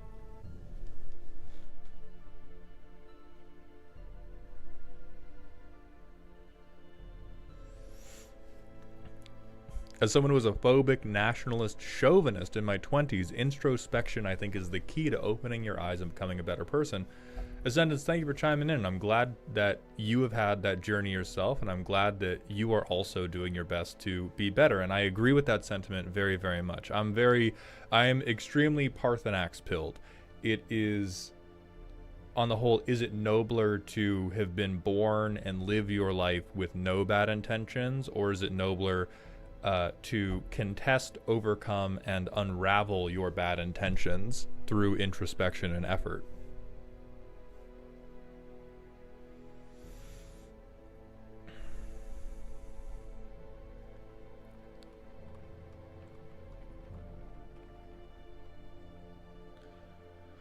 Completely unrelated, but I must share. I am researching an EU bureau that was closed in 2010 for my master's, and I tried clicking a link to its website. The website's down, but somebody else got that domain. Thus, in my research of minority rights, I've ended up on a French softcore porn website. HBO Nouveau.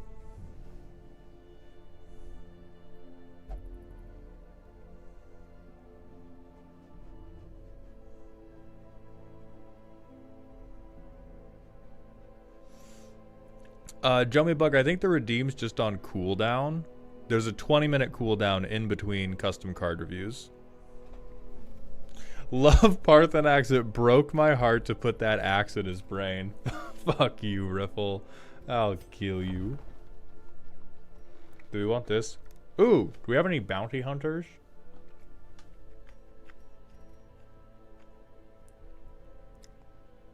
You're about no Houndmaster. Nope, fuck him. Okay.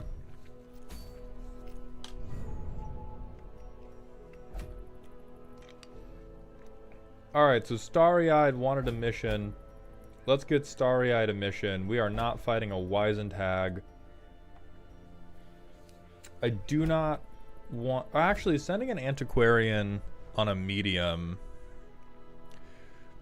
Yeah, Disgruntled, my heart does go out to you, but yeah, we got motherfuckers camping the shit out of this. But I gotta get through the Darkest Dungeon at some point. Mediocre Mox, I'm doing good, my friend. How are you doing today? Okay, so we have a Vestal who's not really hurt. We need to switch Sharks out for Starry Night. I want to get King Cow in here. Can Gens handle another one? Gens can. So yeah, we'll do a medium cove. We have Bile. We have healing. I need to teach you the mass heal though before we go in here.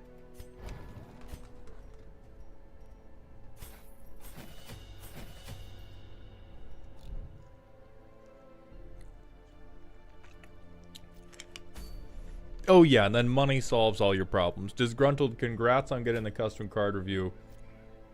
We are going to hit this dungeon gritty. I don't know why the fuck I got 5 keys right now. I don't know where the fuck I think I am.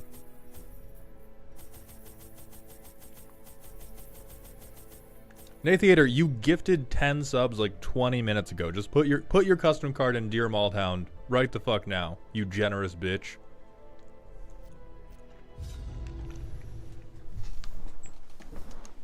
You generous little fuck up. How dare you? How dare you believe I wouldn't look at your custom card for 10 gifted subs? You altruistic dumbass. Oh my god. They must be flushed out. Oh, I burnt the shit out of that coffee. Oh lord. Alright. Oh, we have to complete all the battles. That's kind of rough. Free torch though. Oh yeah, speculative trading.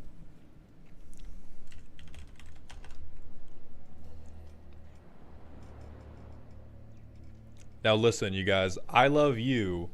This is definitely the fuck up loser no damage team.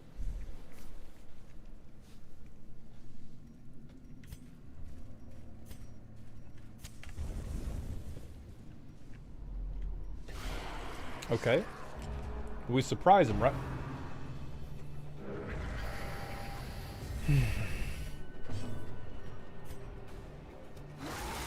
Blight him up. Blight him up. Fuck these people.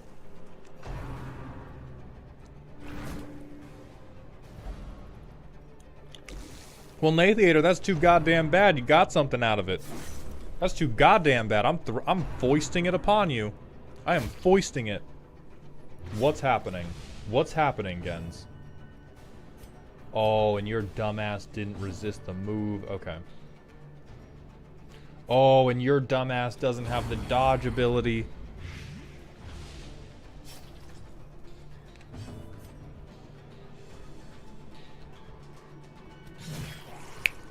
Solid.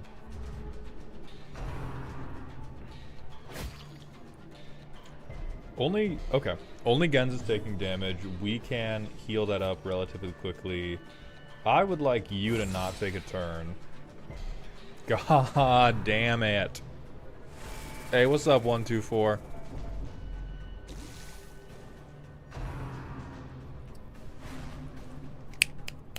Type shit, solid dodge. Yeah, let's finish you off. Great is the weapon that cuts on its own.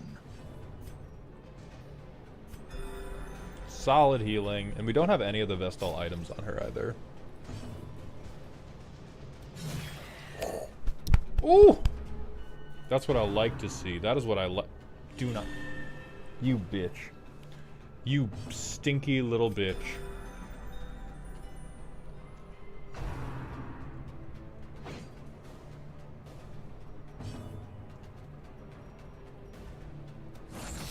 We will try again. Melon's away. Hey, boss. Just got in from catching up on the Good Time Boys podcast. How's things? Things are great. Ooh, this will be fun to do together. So, necessary shilling.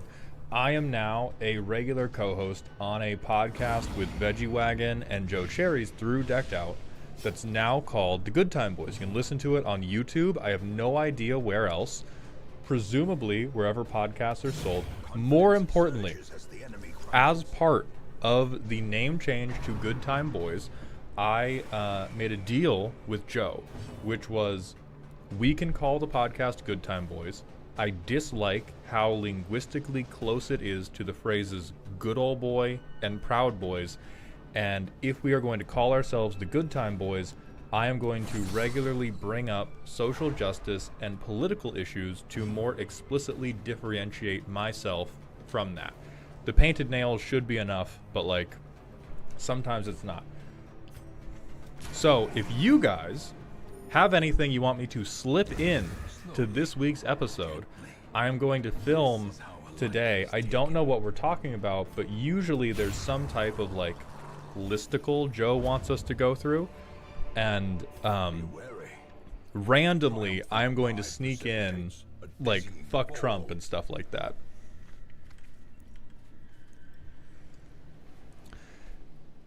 DMC, thank you for the 100-bit cheers. Slip in a reference to giving him the Brian Thompson treatment. I'll look for the moment. I got to be careful with that one, but I'll look for the moment. Yeah, the Proud Boys are a hate group, which is why I want to be explicitly disconnected from stuff like that. Because they don't, the Proud Boys do not own the concept of being boys that are happy about something. They're just happy about shitty things. Part 2 of Game Changers. Something about unions, something about trans rights. Clay, they do not, but typically you can see this in a lot of in the YouTube comments of almost everything I post where my hands are visible.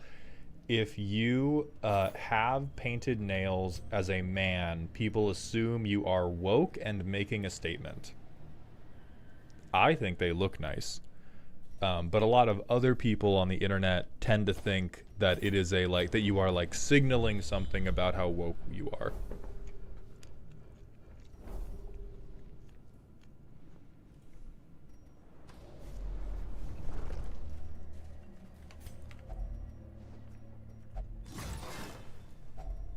Finding the stuff is only the first test. Now it must be carried home. We'll give you the stun stone. I don't think we want the debuff charm on anybody. I think how awful eugenics is like genuinely too much of a layup. I want it to be like a semi-current event that people may not have heard of.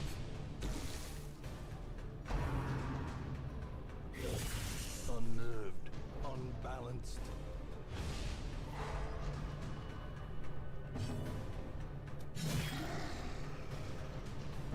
We did not get the blight up, but we can blight this. Hell yeah. Good job, Starry-Eyed. You're clutching it up. Them all.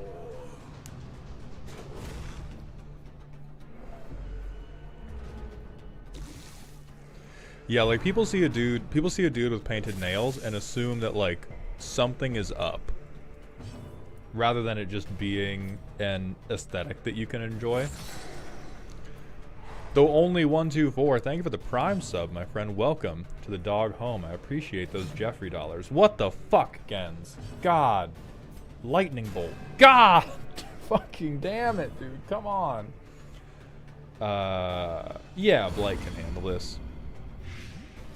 Oh, yeah, I'll bring up Trump trying to prevent Harvard from enrolling international students. That's a good one.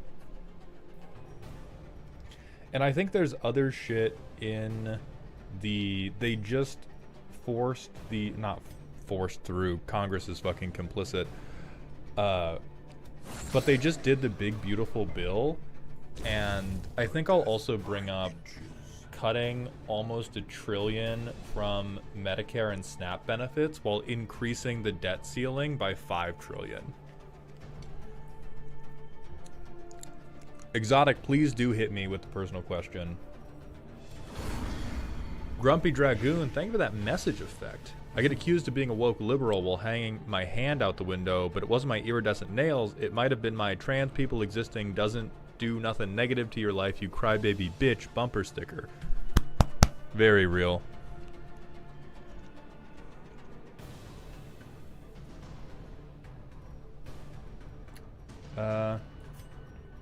Let's see. I don't need a team. Oh, wait, no, this guy's gonna blow up. He about to act like he don't know nobody. The slow death. Unforeseen. Unforgiving. I don't want to drop any of this stuff yet. Yeah, I think we just move on.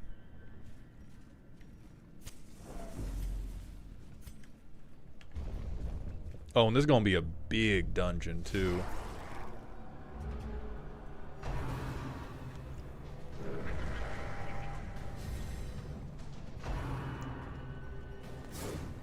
It's okay, guys. You'll take your turns when you're ready. Yeah, hey, just wait. Don't even... Just get surprised. Yeah. Yeah, who cares that you didn't get surprised? Just don't take any turns. Alright, huck on him.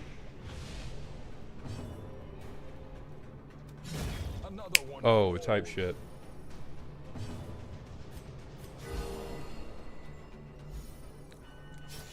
Personal question. Have you ever had a bad work environment? My bosses are severely impacting my mental health. I like the job, hate the management.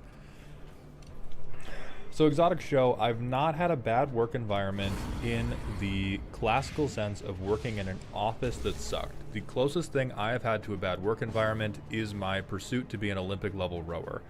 I had both my college team and the team I trained on post-collegiately were incredibly toxic and incredibly detrimental to my potential. I have a near endless bag of stories of like dumb shit that they would do where looking back on it I was like, holy fuck, why did I let them convince me that I was bad at the sport, and why didn't I just walk out the moment they did insert any of the 18 times this happened. It gets a lot more difficult to deal with when it's coming from a place of employment because we are all constantly trapped under the boot of capitalism. It's much harder to escape when escaping might mean that you are homeless or cannot afford food or cannot afford necessary medical care.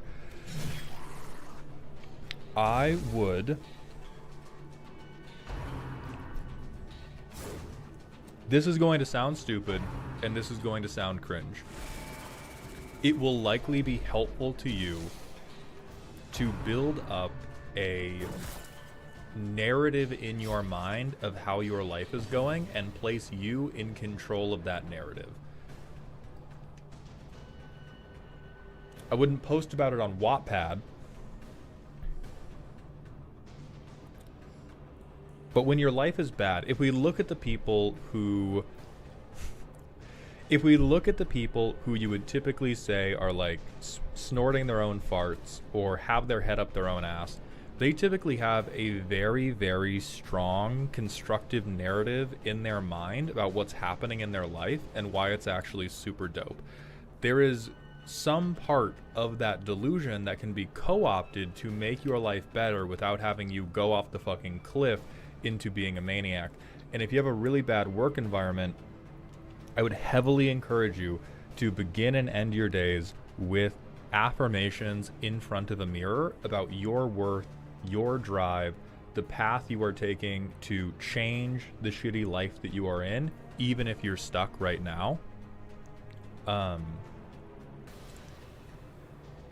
you must keep explicitly and loudly saying to yourself that this is not how things should be. It is an injustice that things are this way, And every time you say it, it will get a little bit like, it will get you fired up, which can feel harder to deal with, but it will prevent your mind from becoming warped by the influences of these shitty people.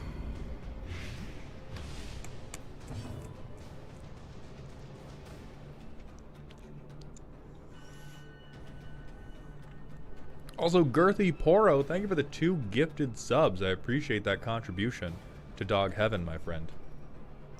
Let me spit on this guy real quick. Hold on.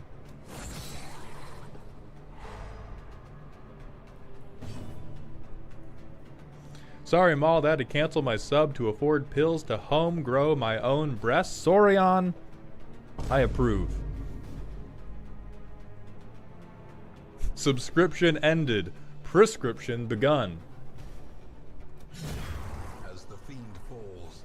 And then Mr. Super Broman asks, Maldhound, would you be friends with or hate someone who doesn't sit with you in the same political views?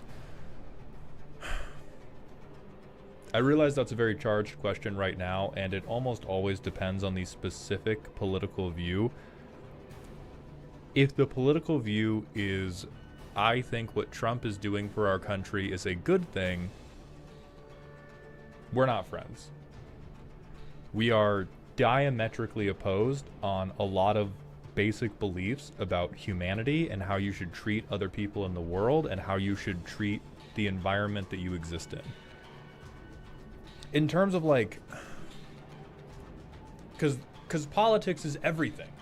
So when we say somebody has different political views than you, that covers everything from like, how should we be navigating trade relations with our allies, to how should we be navigating trade relations with allies who we're not all that friendly with, to like, how should we be navigating wars, to like, how should we be navigating social issues, how should we be navigating Medicare, politics.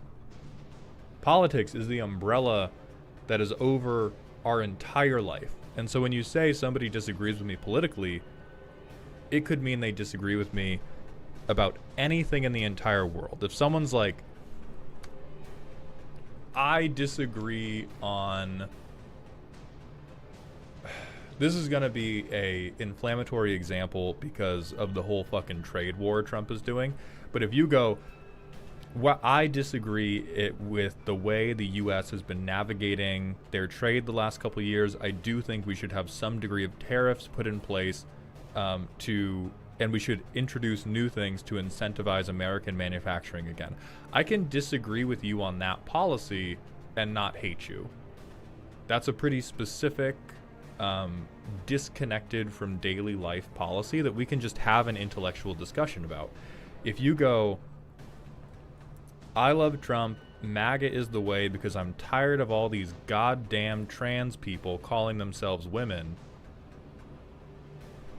we got nothing to talk about.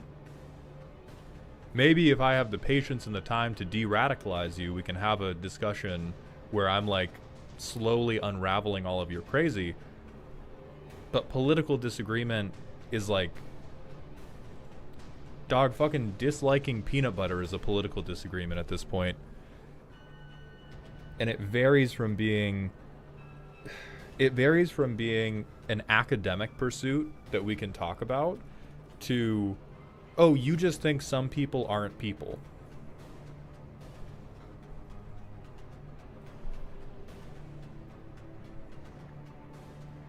Yeah, like if you have a political disagreement about, oh, I think the minimum age to buy alcohol should change. I think the minimum voting age should change. I think like the way we allow people to sign up for the army should change. These are all political things we can talk about, but a lot of the time when you have someone who's like, we should be able to disagree politically and still be friends, the person saying that is almost always some fucking twit who's like, I think trans people are all just crazy. Do you want to play Halo? Like, no, dude, you suck. You suck and are a bitch.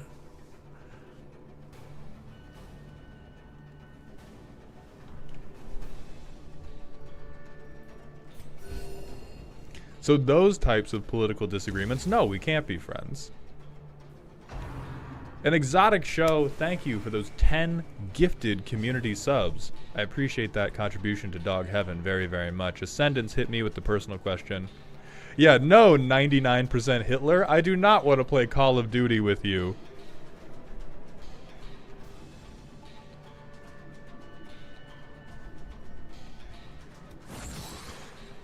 Yeah, like, you want to have a disagreement about whether or not we should invest in nuclear power? That's a political disagreement we can talk about. You want to talk to me about how it's a good thing that Roe v. Wade got overturned, about how we should be, like, investigating children's genitals before they can compete on a sports team? Like, no, dog, we can't talk. We can't talk.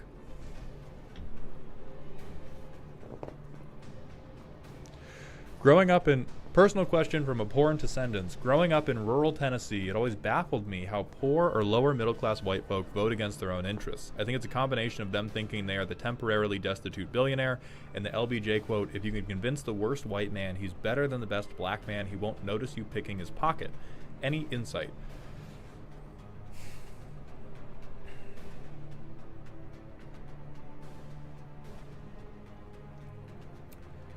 I wish I had crazy hot knowledge to drop. I doubt that I do. I do think a nugget that often gets overlooked in this case is those poor white folk of who I used to be. They have a different idea of what their interests are than you do, and that's typically a thing that kicks off the type of like inflammatory online disagreement that then gets them to vote for like the really confident white guy instead of whoever's speaking actual fucking sense. Is poor and lower middle class white folk often have a lot of people telling them what their interests are because they're stupid and they need to be educated, but they do not like the tone that their educators take with them, and so they react like children do, and they say, well, I'm going to do whatever the person who isn't you is saying because they're making me feel good about myself and you're making me feel bad about myself. And they will dress that language up 18 different ways, and I would never speak like this to somebody that I was trying to reason with. This is inflammatory language. I'm trying to dunk and be a little bit funny while I do it. This is never how I would speak to somebody that I actually wanted to open a dialogue with, but I feel like most of the breakdown comes because we go like, why are you voting against your own interests? And they go, well, I don't think I am. And they go, yeah, you are. And they go, you don't know me, man. I like anybody that's not you. And then Trump or some other confidence man comes up and goes like, I know what you need. You want to be rich, don't you? And they go, yeah, I do want to be rich. Like, it's the, everybody wants the world to be simple. Turn it off before you listen to the ad reads, and God forbid don't support them financially. But if you see any clips from Joe Rogan, it will immediately become obvious to you how badly people want things to be intuitive. All over the world, in every topic, there is a kernel of truth to the idea that the more concisely you can explain something, the better you can understand it. Some topics are not simple. I realize that's not a hot take. I realize that's not a crazy thing to say. But when you are navigating conversations, if you start looking for it, you will be amazed at the number of people who always think the truth must be simple. The truth must be simple, and the truth must be intuitively obvious to me once I am presented with it. Everybody thinks that, like, the right answer when it comes to complex economic, moral, or philosophical issues will shine like it's a fucking magic chest in a video game.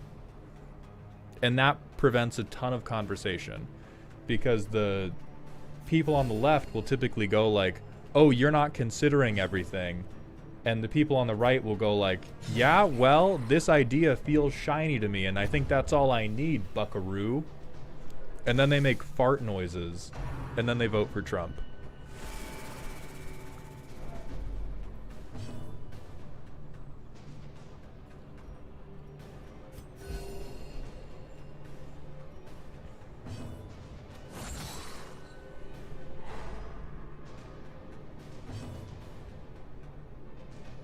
Yeah, the phrase, the idea that it should just, that anything should just be common sense is ridiculous. Give them no Like, I think one of the things that,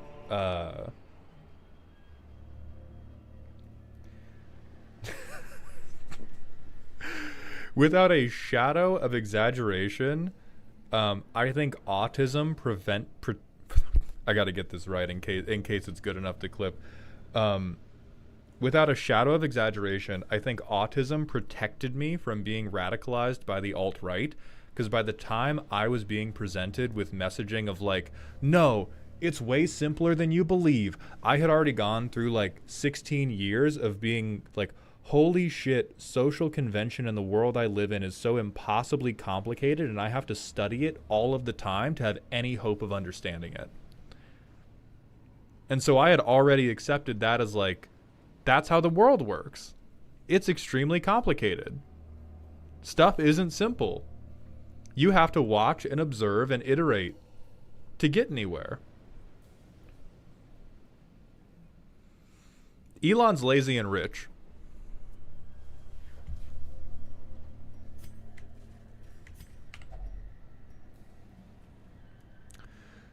Hit me with the first commander, Alec.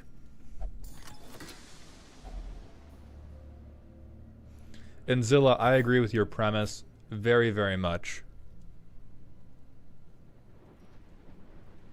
Miltz Mauled, I love this stream. Thank you, Goat.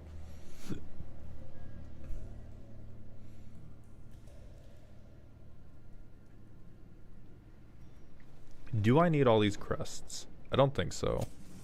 As the light gains purchase, Hit me with a rare. spirits are lifted, So we have to do all the battles. If we have to do room battles, I'm going to duck the non-room battle. It's a trap. God damn it. Wait, I got bandages. Makeshift 32. Thank you for the Twitch follow. What's your take on people using religion to justify doing evil shit?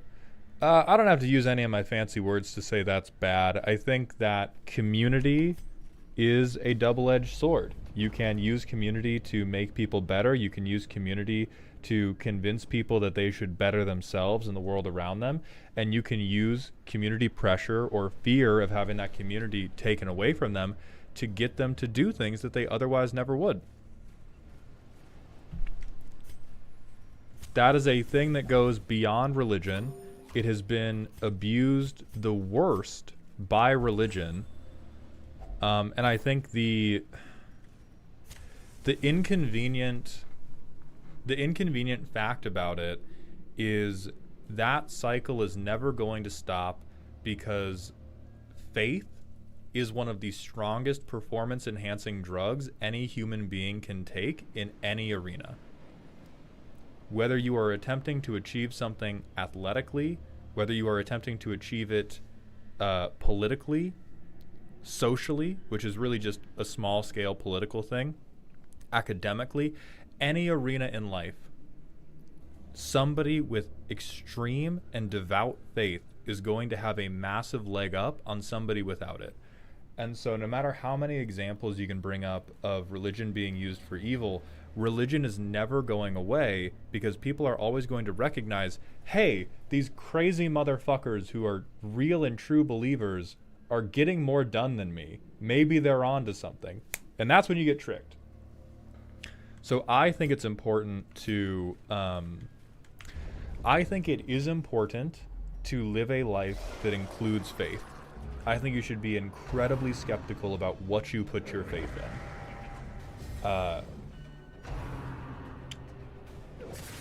But I think that it is a source of personal power where if you don't use it, you are always going to feel less than for not using it. But if you are not extremely deliberate about how you use it and how you invest it within yourself, you are going to be incredibly easy to scam. Which is what Melon's Way is pointing to. And that's where you get to like mass organized religion. Ripple Dupes, thank you for the 50-bit cheer. Religion is a fantastic tool. Unfortunately, some people would rather use a hammer to hit people than to build something. True.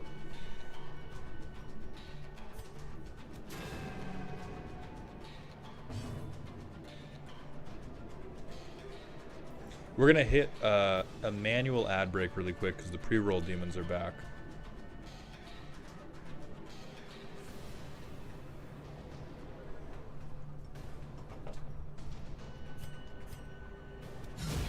Back to the pit.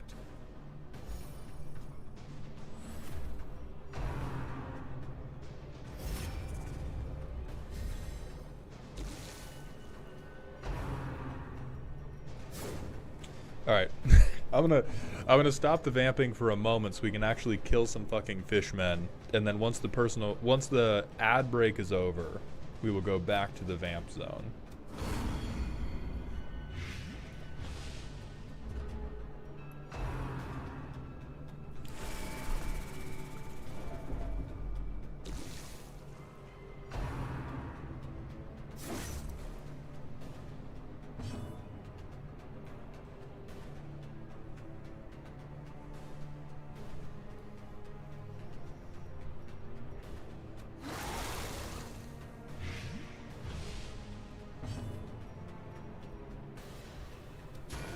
Okay, thank fuck we hit a lightning bolt, dog. Can anyone bring me up to speed on what's happening on screen right now? I only know how to misread magic cards. Yeah, so Exotic Show, I will give the one real answer I will ever give about this game. This is a rogue-like dungeon crawler. We have a team of people. We're currently trying to level up and get money. We have a roster of people that is like 20 deep at this point. And we're trying to build up our team to go into the darkest dungeon and clear out, I don't know, probably Cthulhu.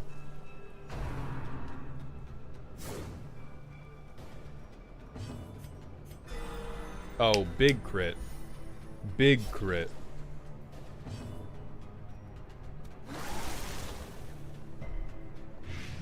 Alright, Melons, hit me with that personal question. And then we had somebody ask if I believe in a higher power, which is I think a very simple question that I'm going to make very complicated because of who I am as a person.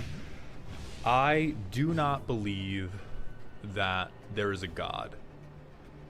I do generally believe in a higher power, but I believe that higher power is us and the extreme things that we can achieve when we have faith. This is kind of connected to how tickling I find it when I see those like fake telekinesis videos, and the idea that superpowers do exist. They're just like so much weaker than we actually want them to be. So I guess the higher power I believe in is the human brain's ability to lie to itself even if it knows it's lying. Like what I think of when I think of a higher power is like Shaolin monks who can achieve things that should be not strictly possible for their body physiology through extreme force of will because they have convinced themselves it should be possible. Are they going to fly? No. But they're going to do some really crazy shit. So I don't believe in like Superman level shit, obviously, but I do believe in the incredibly potent power of having faith and an extreme degree of will. I believe in the placebo effect. And if you like that, the fucked up thing about the placebo effect is a superpower. If somebody is under the influence of the placebo effect, you can tell them it's a placebo, it will still help. That's how strong our mind is at making shit up. Now, the degree to which it can actually work is like embarrassingly small when it comes to things like, oh, hey, a rock is falling on you. How about you placebo the fact that your skull won't get crushed? But there are a ton of small and beautiful and amazing ways in which we can control our lives through sheer force of will. And if you begin rolling that snowball you can make some amazing shit happen. And it's very cool. Not you, though, Gens. Not you, you dumbass fucking hit misser.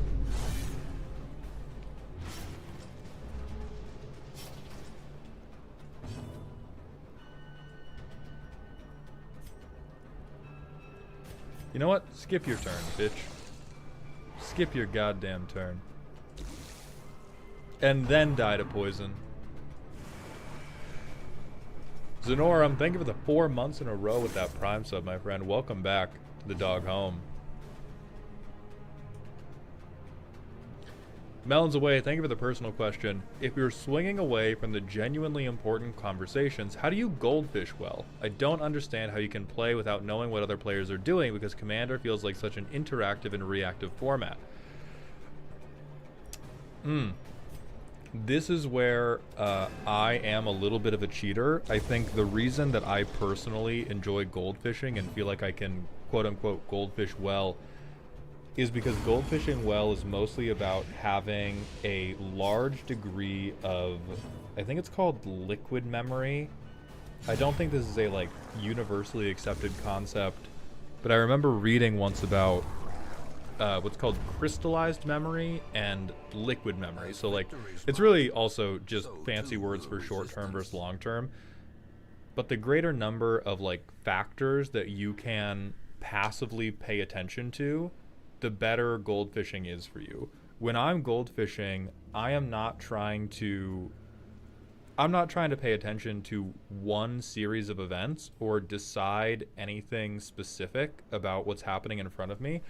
I'm trying to pay attention to the infinite realities branching off from the board state that's in front of me. Whenever I'm goldfishing, I'm obviously dressing it up with a lot of bullshit whenever I do it for deck roasting. Like, I'm throwing in vine booms, I'm calling you a loser because you missed a land drop.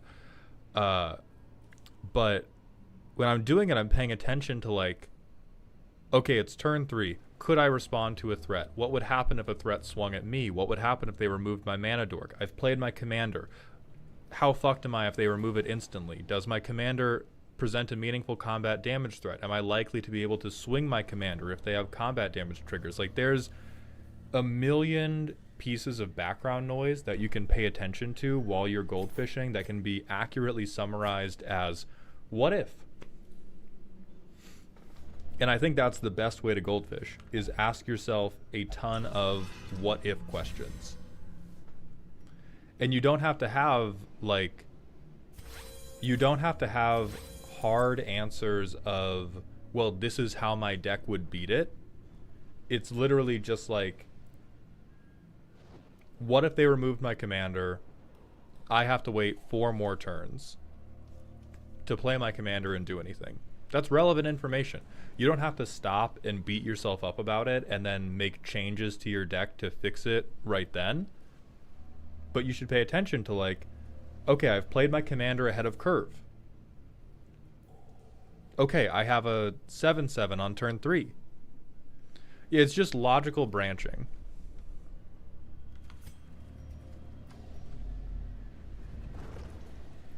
And I think once you get past, like, turn 5, you're making stuff up. I don't think goldfishing can help you beyond 5 turns. Because at that point, the branches have gotten so complicated that we're really just cherry picking whatever reality we want to pay attention to. Disgruntled, if you're going to have to go soon, we will hit your custom card right now. Oh, you little fuck up. Alright, Maul's Chair, 7 mana 5/5. On attack, draw 3, discard 2. Crew 3, not for sale. A fucking common dick for the set symbol, by the way. Okay, Disgruntled. Alright. You know what I think about that, Disgruntled? You know what? You know what I think? Here's a fucking idea for you, Disgruntled. Here's an idea, alright? Here you go. Here's what I think. You know? Alright? About this chair, this fucking card. Here's what I think. Here's an idea, you know? Fuck you.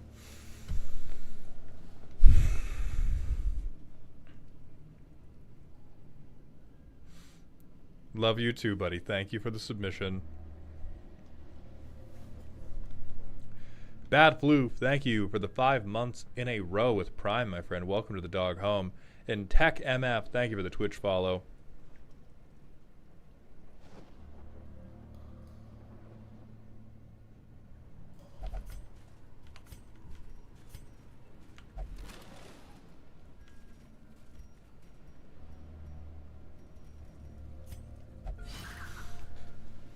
What's your take on the one? How there is one person meant for you, or do you think it's more complex than that? I wouldn't be a yapper if I took the simple answer. So I'm going to have to say it's more complex than that. I think part of the answer is that,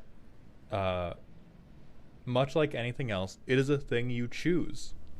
If you, like Z and I, choose every day for each other to be the one, we could reject that belief if we wanted to, and we would still be in love. And polyamorous people exist, so they kind of by necessity have to have multiple ones. But I think the one can exist if you want it to, and it can also not exist if you want it to. I don't think there is any one person for everybody else where the relationship will be easy and beautiful and great from minute one. That's not real. That's fucked up. Every relationship is going to require significant investment. Every relationship is going to require work. Every relationship is going to include both people in the relationship changing. And I saw one, I can't remember who this interview was with, but there was a person talking about how, like, the love of your life has to be the love of your life 15 times. They can't be the love of your life when you first meet them and then just stay the love of your life, because we change so much over the course of our lives.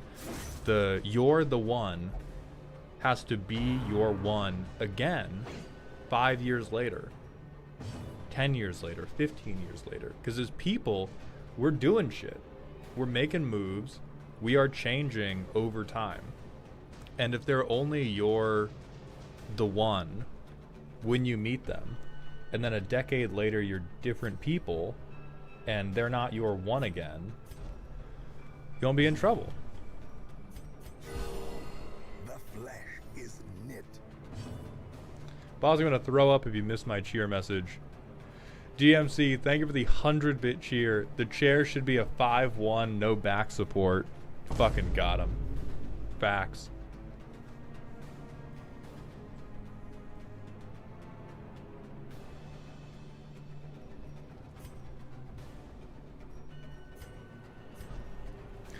Love is hard for me because if there's a single person I have to commit to, I want it to be the one.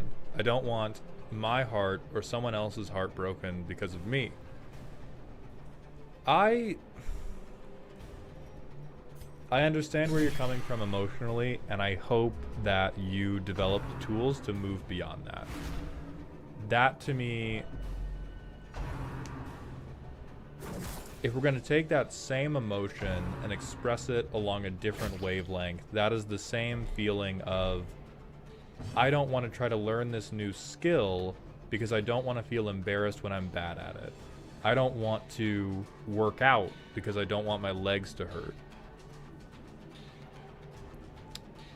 Love has to be a thing in motion. You cannot save up love. You cannot save up the right kind of love.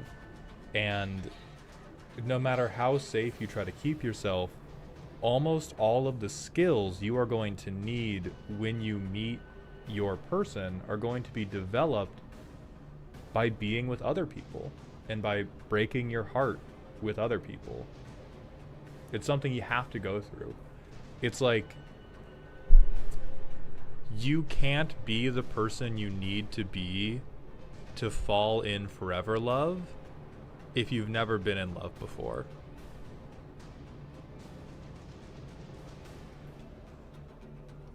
Like, it's a thing you have to be open to. Because if you're not open to it, you might meet like the right person and then you're going to get it wrong because it's never something you've worked through.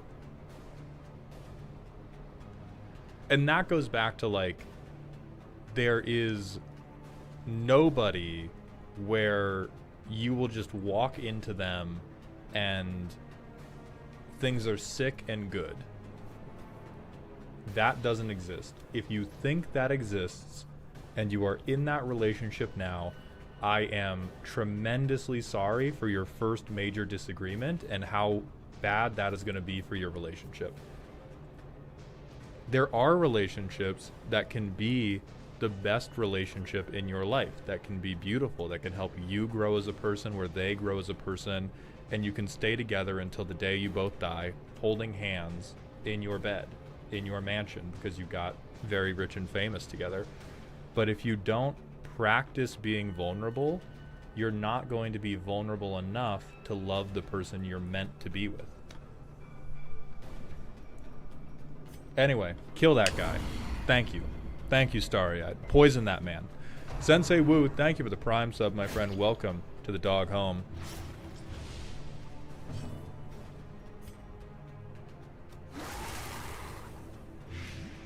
Do you think love is just a chemical reaction in your brain, or do you think there's a greater force at play? I misunderstand the question because everything is just a chemical reaction in our brain. Everything we perceive about our reality for always is just a chemical reaction in our brain.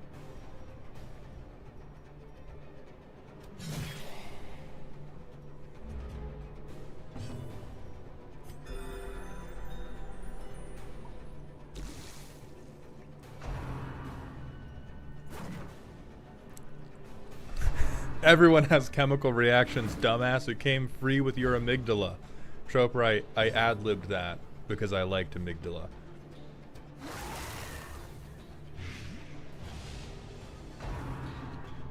Thank you, Troper.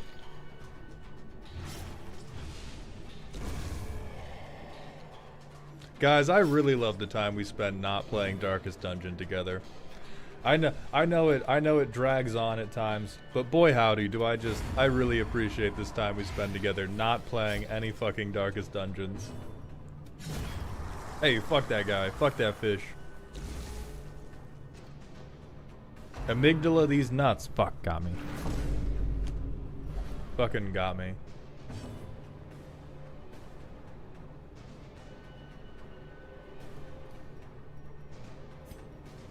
I think I just heal everybody here. Compassion is a rarity in the fevered pitch of battle.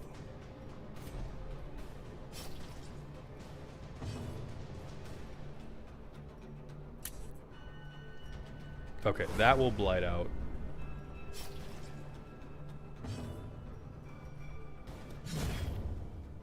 I feel like you could change to playing Fortnite in the background and people wouldn't notice at this point. They would, because we've streamed Fortnite and like 30 of you showed up. And I love you 30, but nobody gave a fuck about that. They want to see me in these dungeons. God damn it, Starry.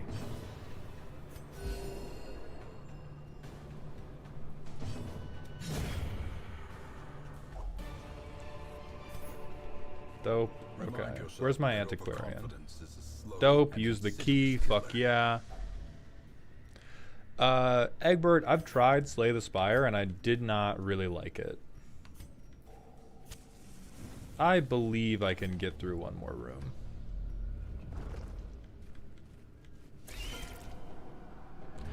Yeah, AFK to me, it just sounds like it takes you... Oh, I didn't reset the fucking... Oh, god damn it. Hold on. I have to move people. It sounds like you just take a lot of investment to forge an emotional connection with somebody, and that's real. Take your time.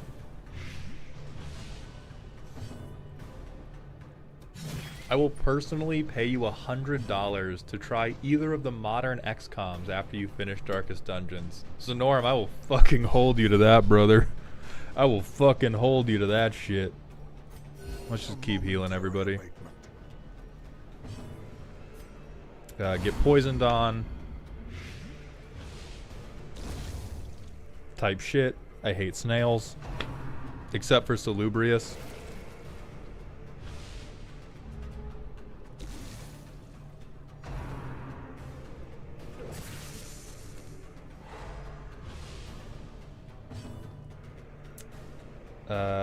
I think now I can move them into the right position.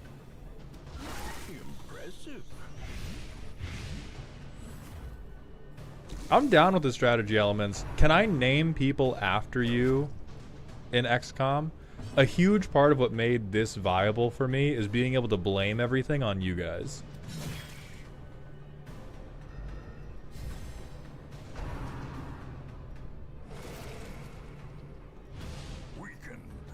Oh, hell yeah. Then yeah, XCOM is definitely... Yeah, but they die less? We will fucking see about that. You think we're gonna die less in XCOM? You dumb motherfucker. You stupid bitch. I will place my throne on a mountain of your bodies.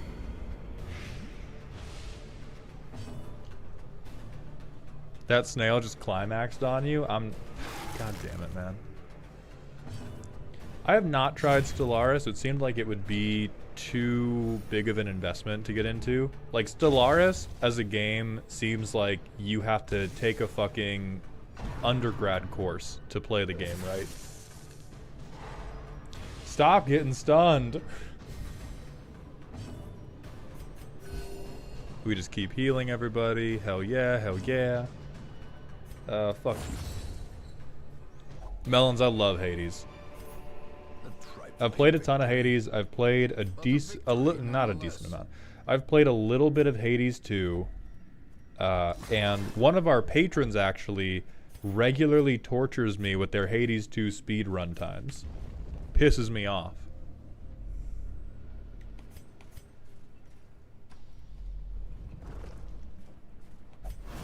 God damn it.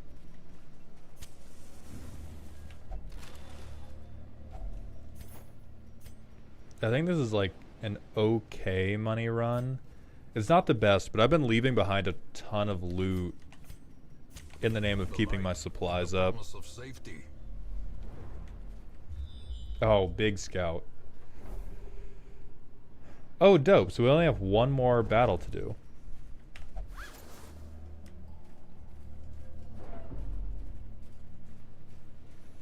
Oh, Melons, I feel your pain. I hate the spear. I hate the spear in Hades 1. That is my least favorite weapon by far. Welcome back, Zilla. Dope. Alright, we got one more fight. We'll camp here. Circle in the dark. The battle may Oh, I love the bow, Zenorum. The bow is, I think, my most used. Let's see. We don't have a way... We don't have a way to stop ourselves from getting ambushed, so I will just get everybody de-stressed, and then we will hope. Hey, a shovel, look at that. Look at how cool we are.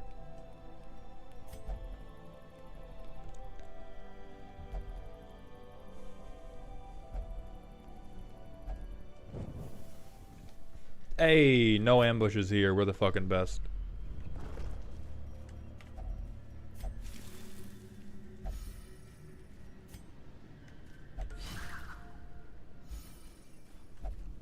King Cow, I am glad you are blessed with good health today.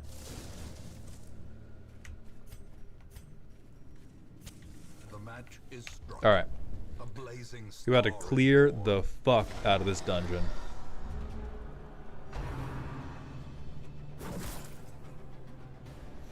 I liked Jack and Daxter a lot as a kid. Oh, you're repeating the character, okay.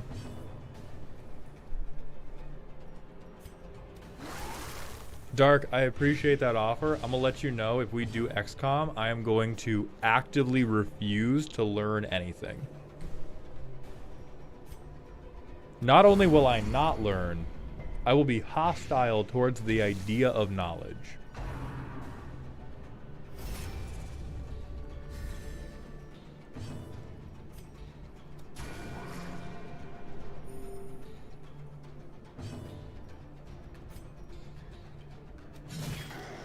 Okay, big fucking hit.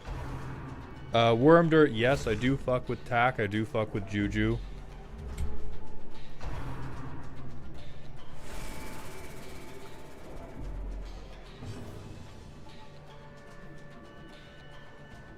Crimson, don't worry about it. If you caught me lacking, I was in fact lacking. Relic, why are we still playing TFT? Stopped playing ranked competitive heroin simulator. Why are we doing this? Fucking lightning bolt, dumbass.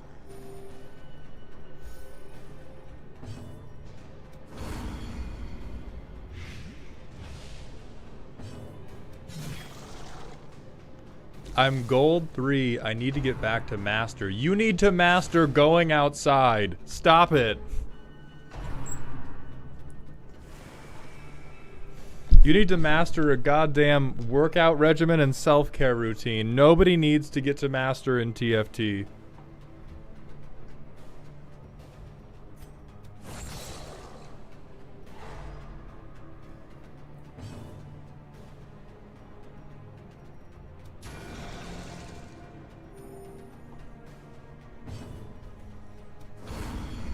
Okay. Then you're just gonna die to fucking necrotizing fasciitis.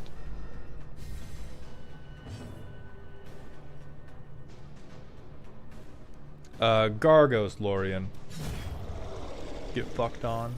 Dumbass loser. Dumbass loser, bitch.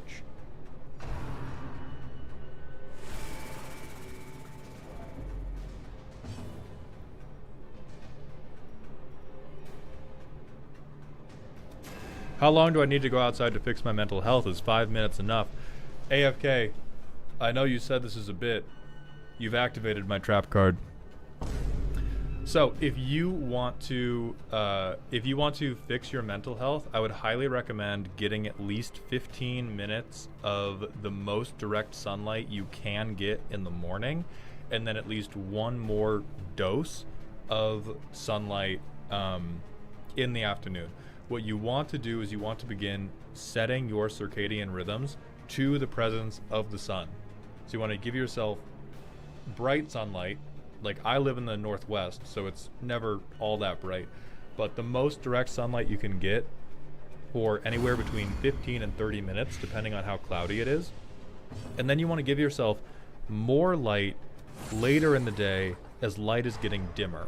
And after you do that, you want to try to begin weaning yourself off of screens. You don't have to be perfect about this. Z and I do still watch like Netflix shows before we go to bed sometimes, and we still sleep okay. But like, humans are meant to get sunlight, and humans are meant to get movement. A lot of us live our lives like we are zoo exhibits, and we stay in our little boxes, and we don't do any of the stuff we should be doing. I think Z and I spend like, and again, we have the privilege to do this because our jobs are ridiculous. Thank you all very much. I think Z and I spend between like 90 minutes and 2 hours every day, either moving around outside or exercising. And that has been only for the last couple weeks, but we feel so much fucking better living our lives that way. It's infinitely better.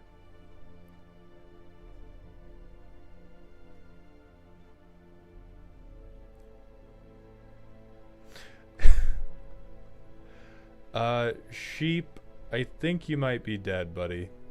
No, you're alive. You did good. Yeah, Crazy Moose is still missing. Boss is $8 for the entire XCOM 2 set. Oh, that's crazy. We can get one more Vestal. Do we need... No, we have Poro. We have Poro and we...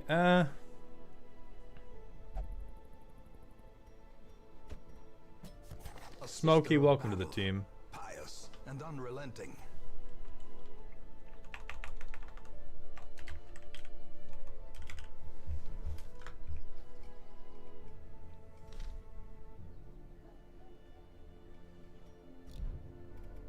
Yeah, Relic, you've been out of town for a while. No, we haven't done our first Darkest Dungeon run because they keep getting fucking interrupted. And they're going to get interrupted even more today because this is where we're going to end today's stream as it's almost 4 o'clock. I got to work on some videos and then try to get to the podcast recording for the night. So thank you all for being here. Thank you for putting up with my tangents. Oh, we have a custom card to do, and we got to pay out predictions.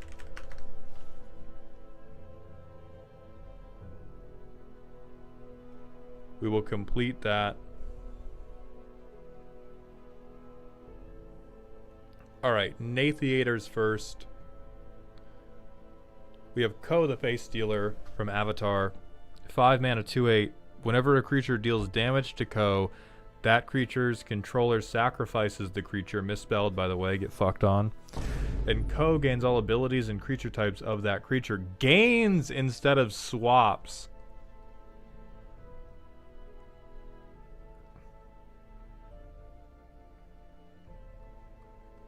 I actually like that. I think it's probably broken as fuck.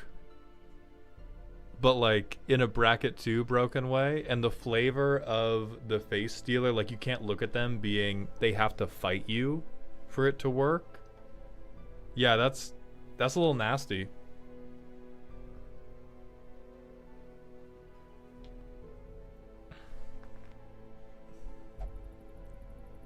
Yeah, you can bank it for next variety stream, Maya.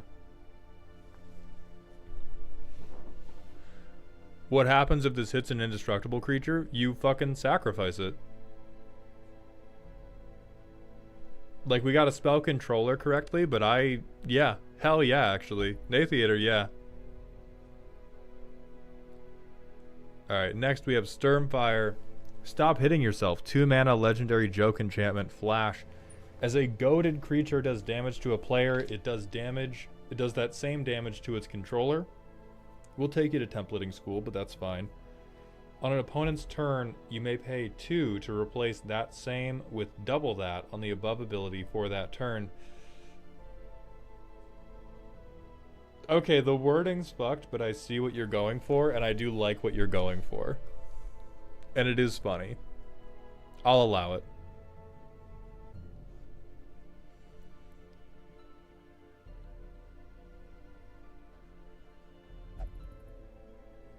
And then next from Eris-Time we have Argalia, the Blue Reverberation, a 2/4 Vigilant Monk for 3 mana. On ETB or attack, put a vibration counter on any number. Creatures with 1 or more vibration counters equal to their power can't block creatures you control. For 6 mana, destroy each creature with vibration counters equal to that creature's toughness. Remove all vibration counters from each creature. That's kind of clever.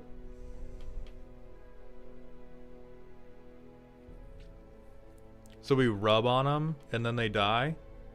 I've had relationships like that.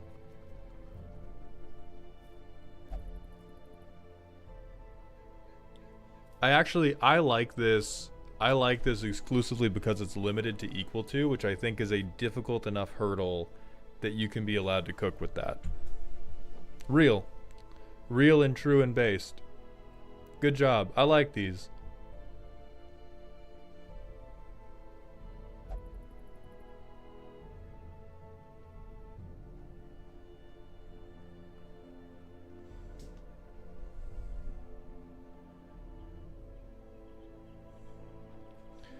Alright, we are going to hit a raid for the night.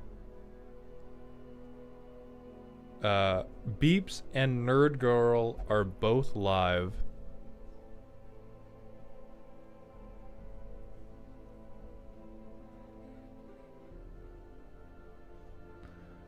Oh yeah, we can raid DMC. We can raid the Goon Vizier.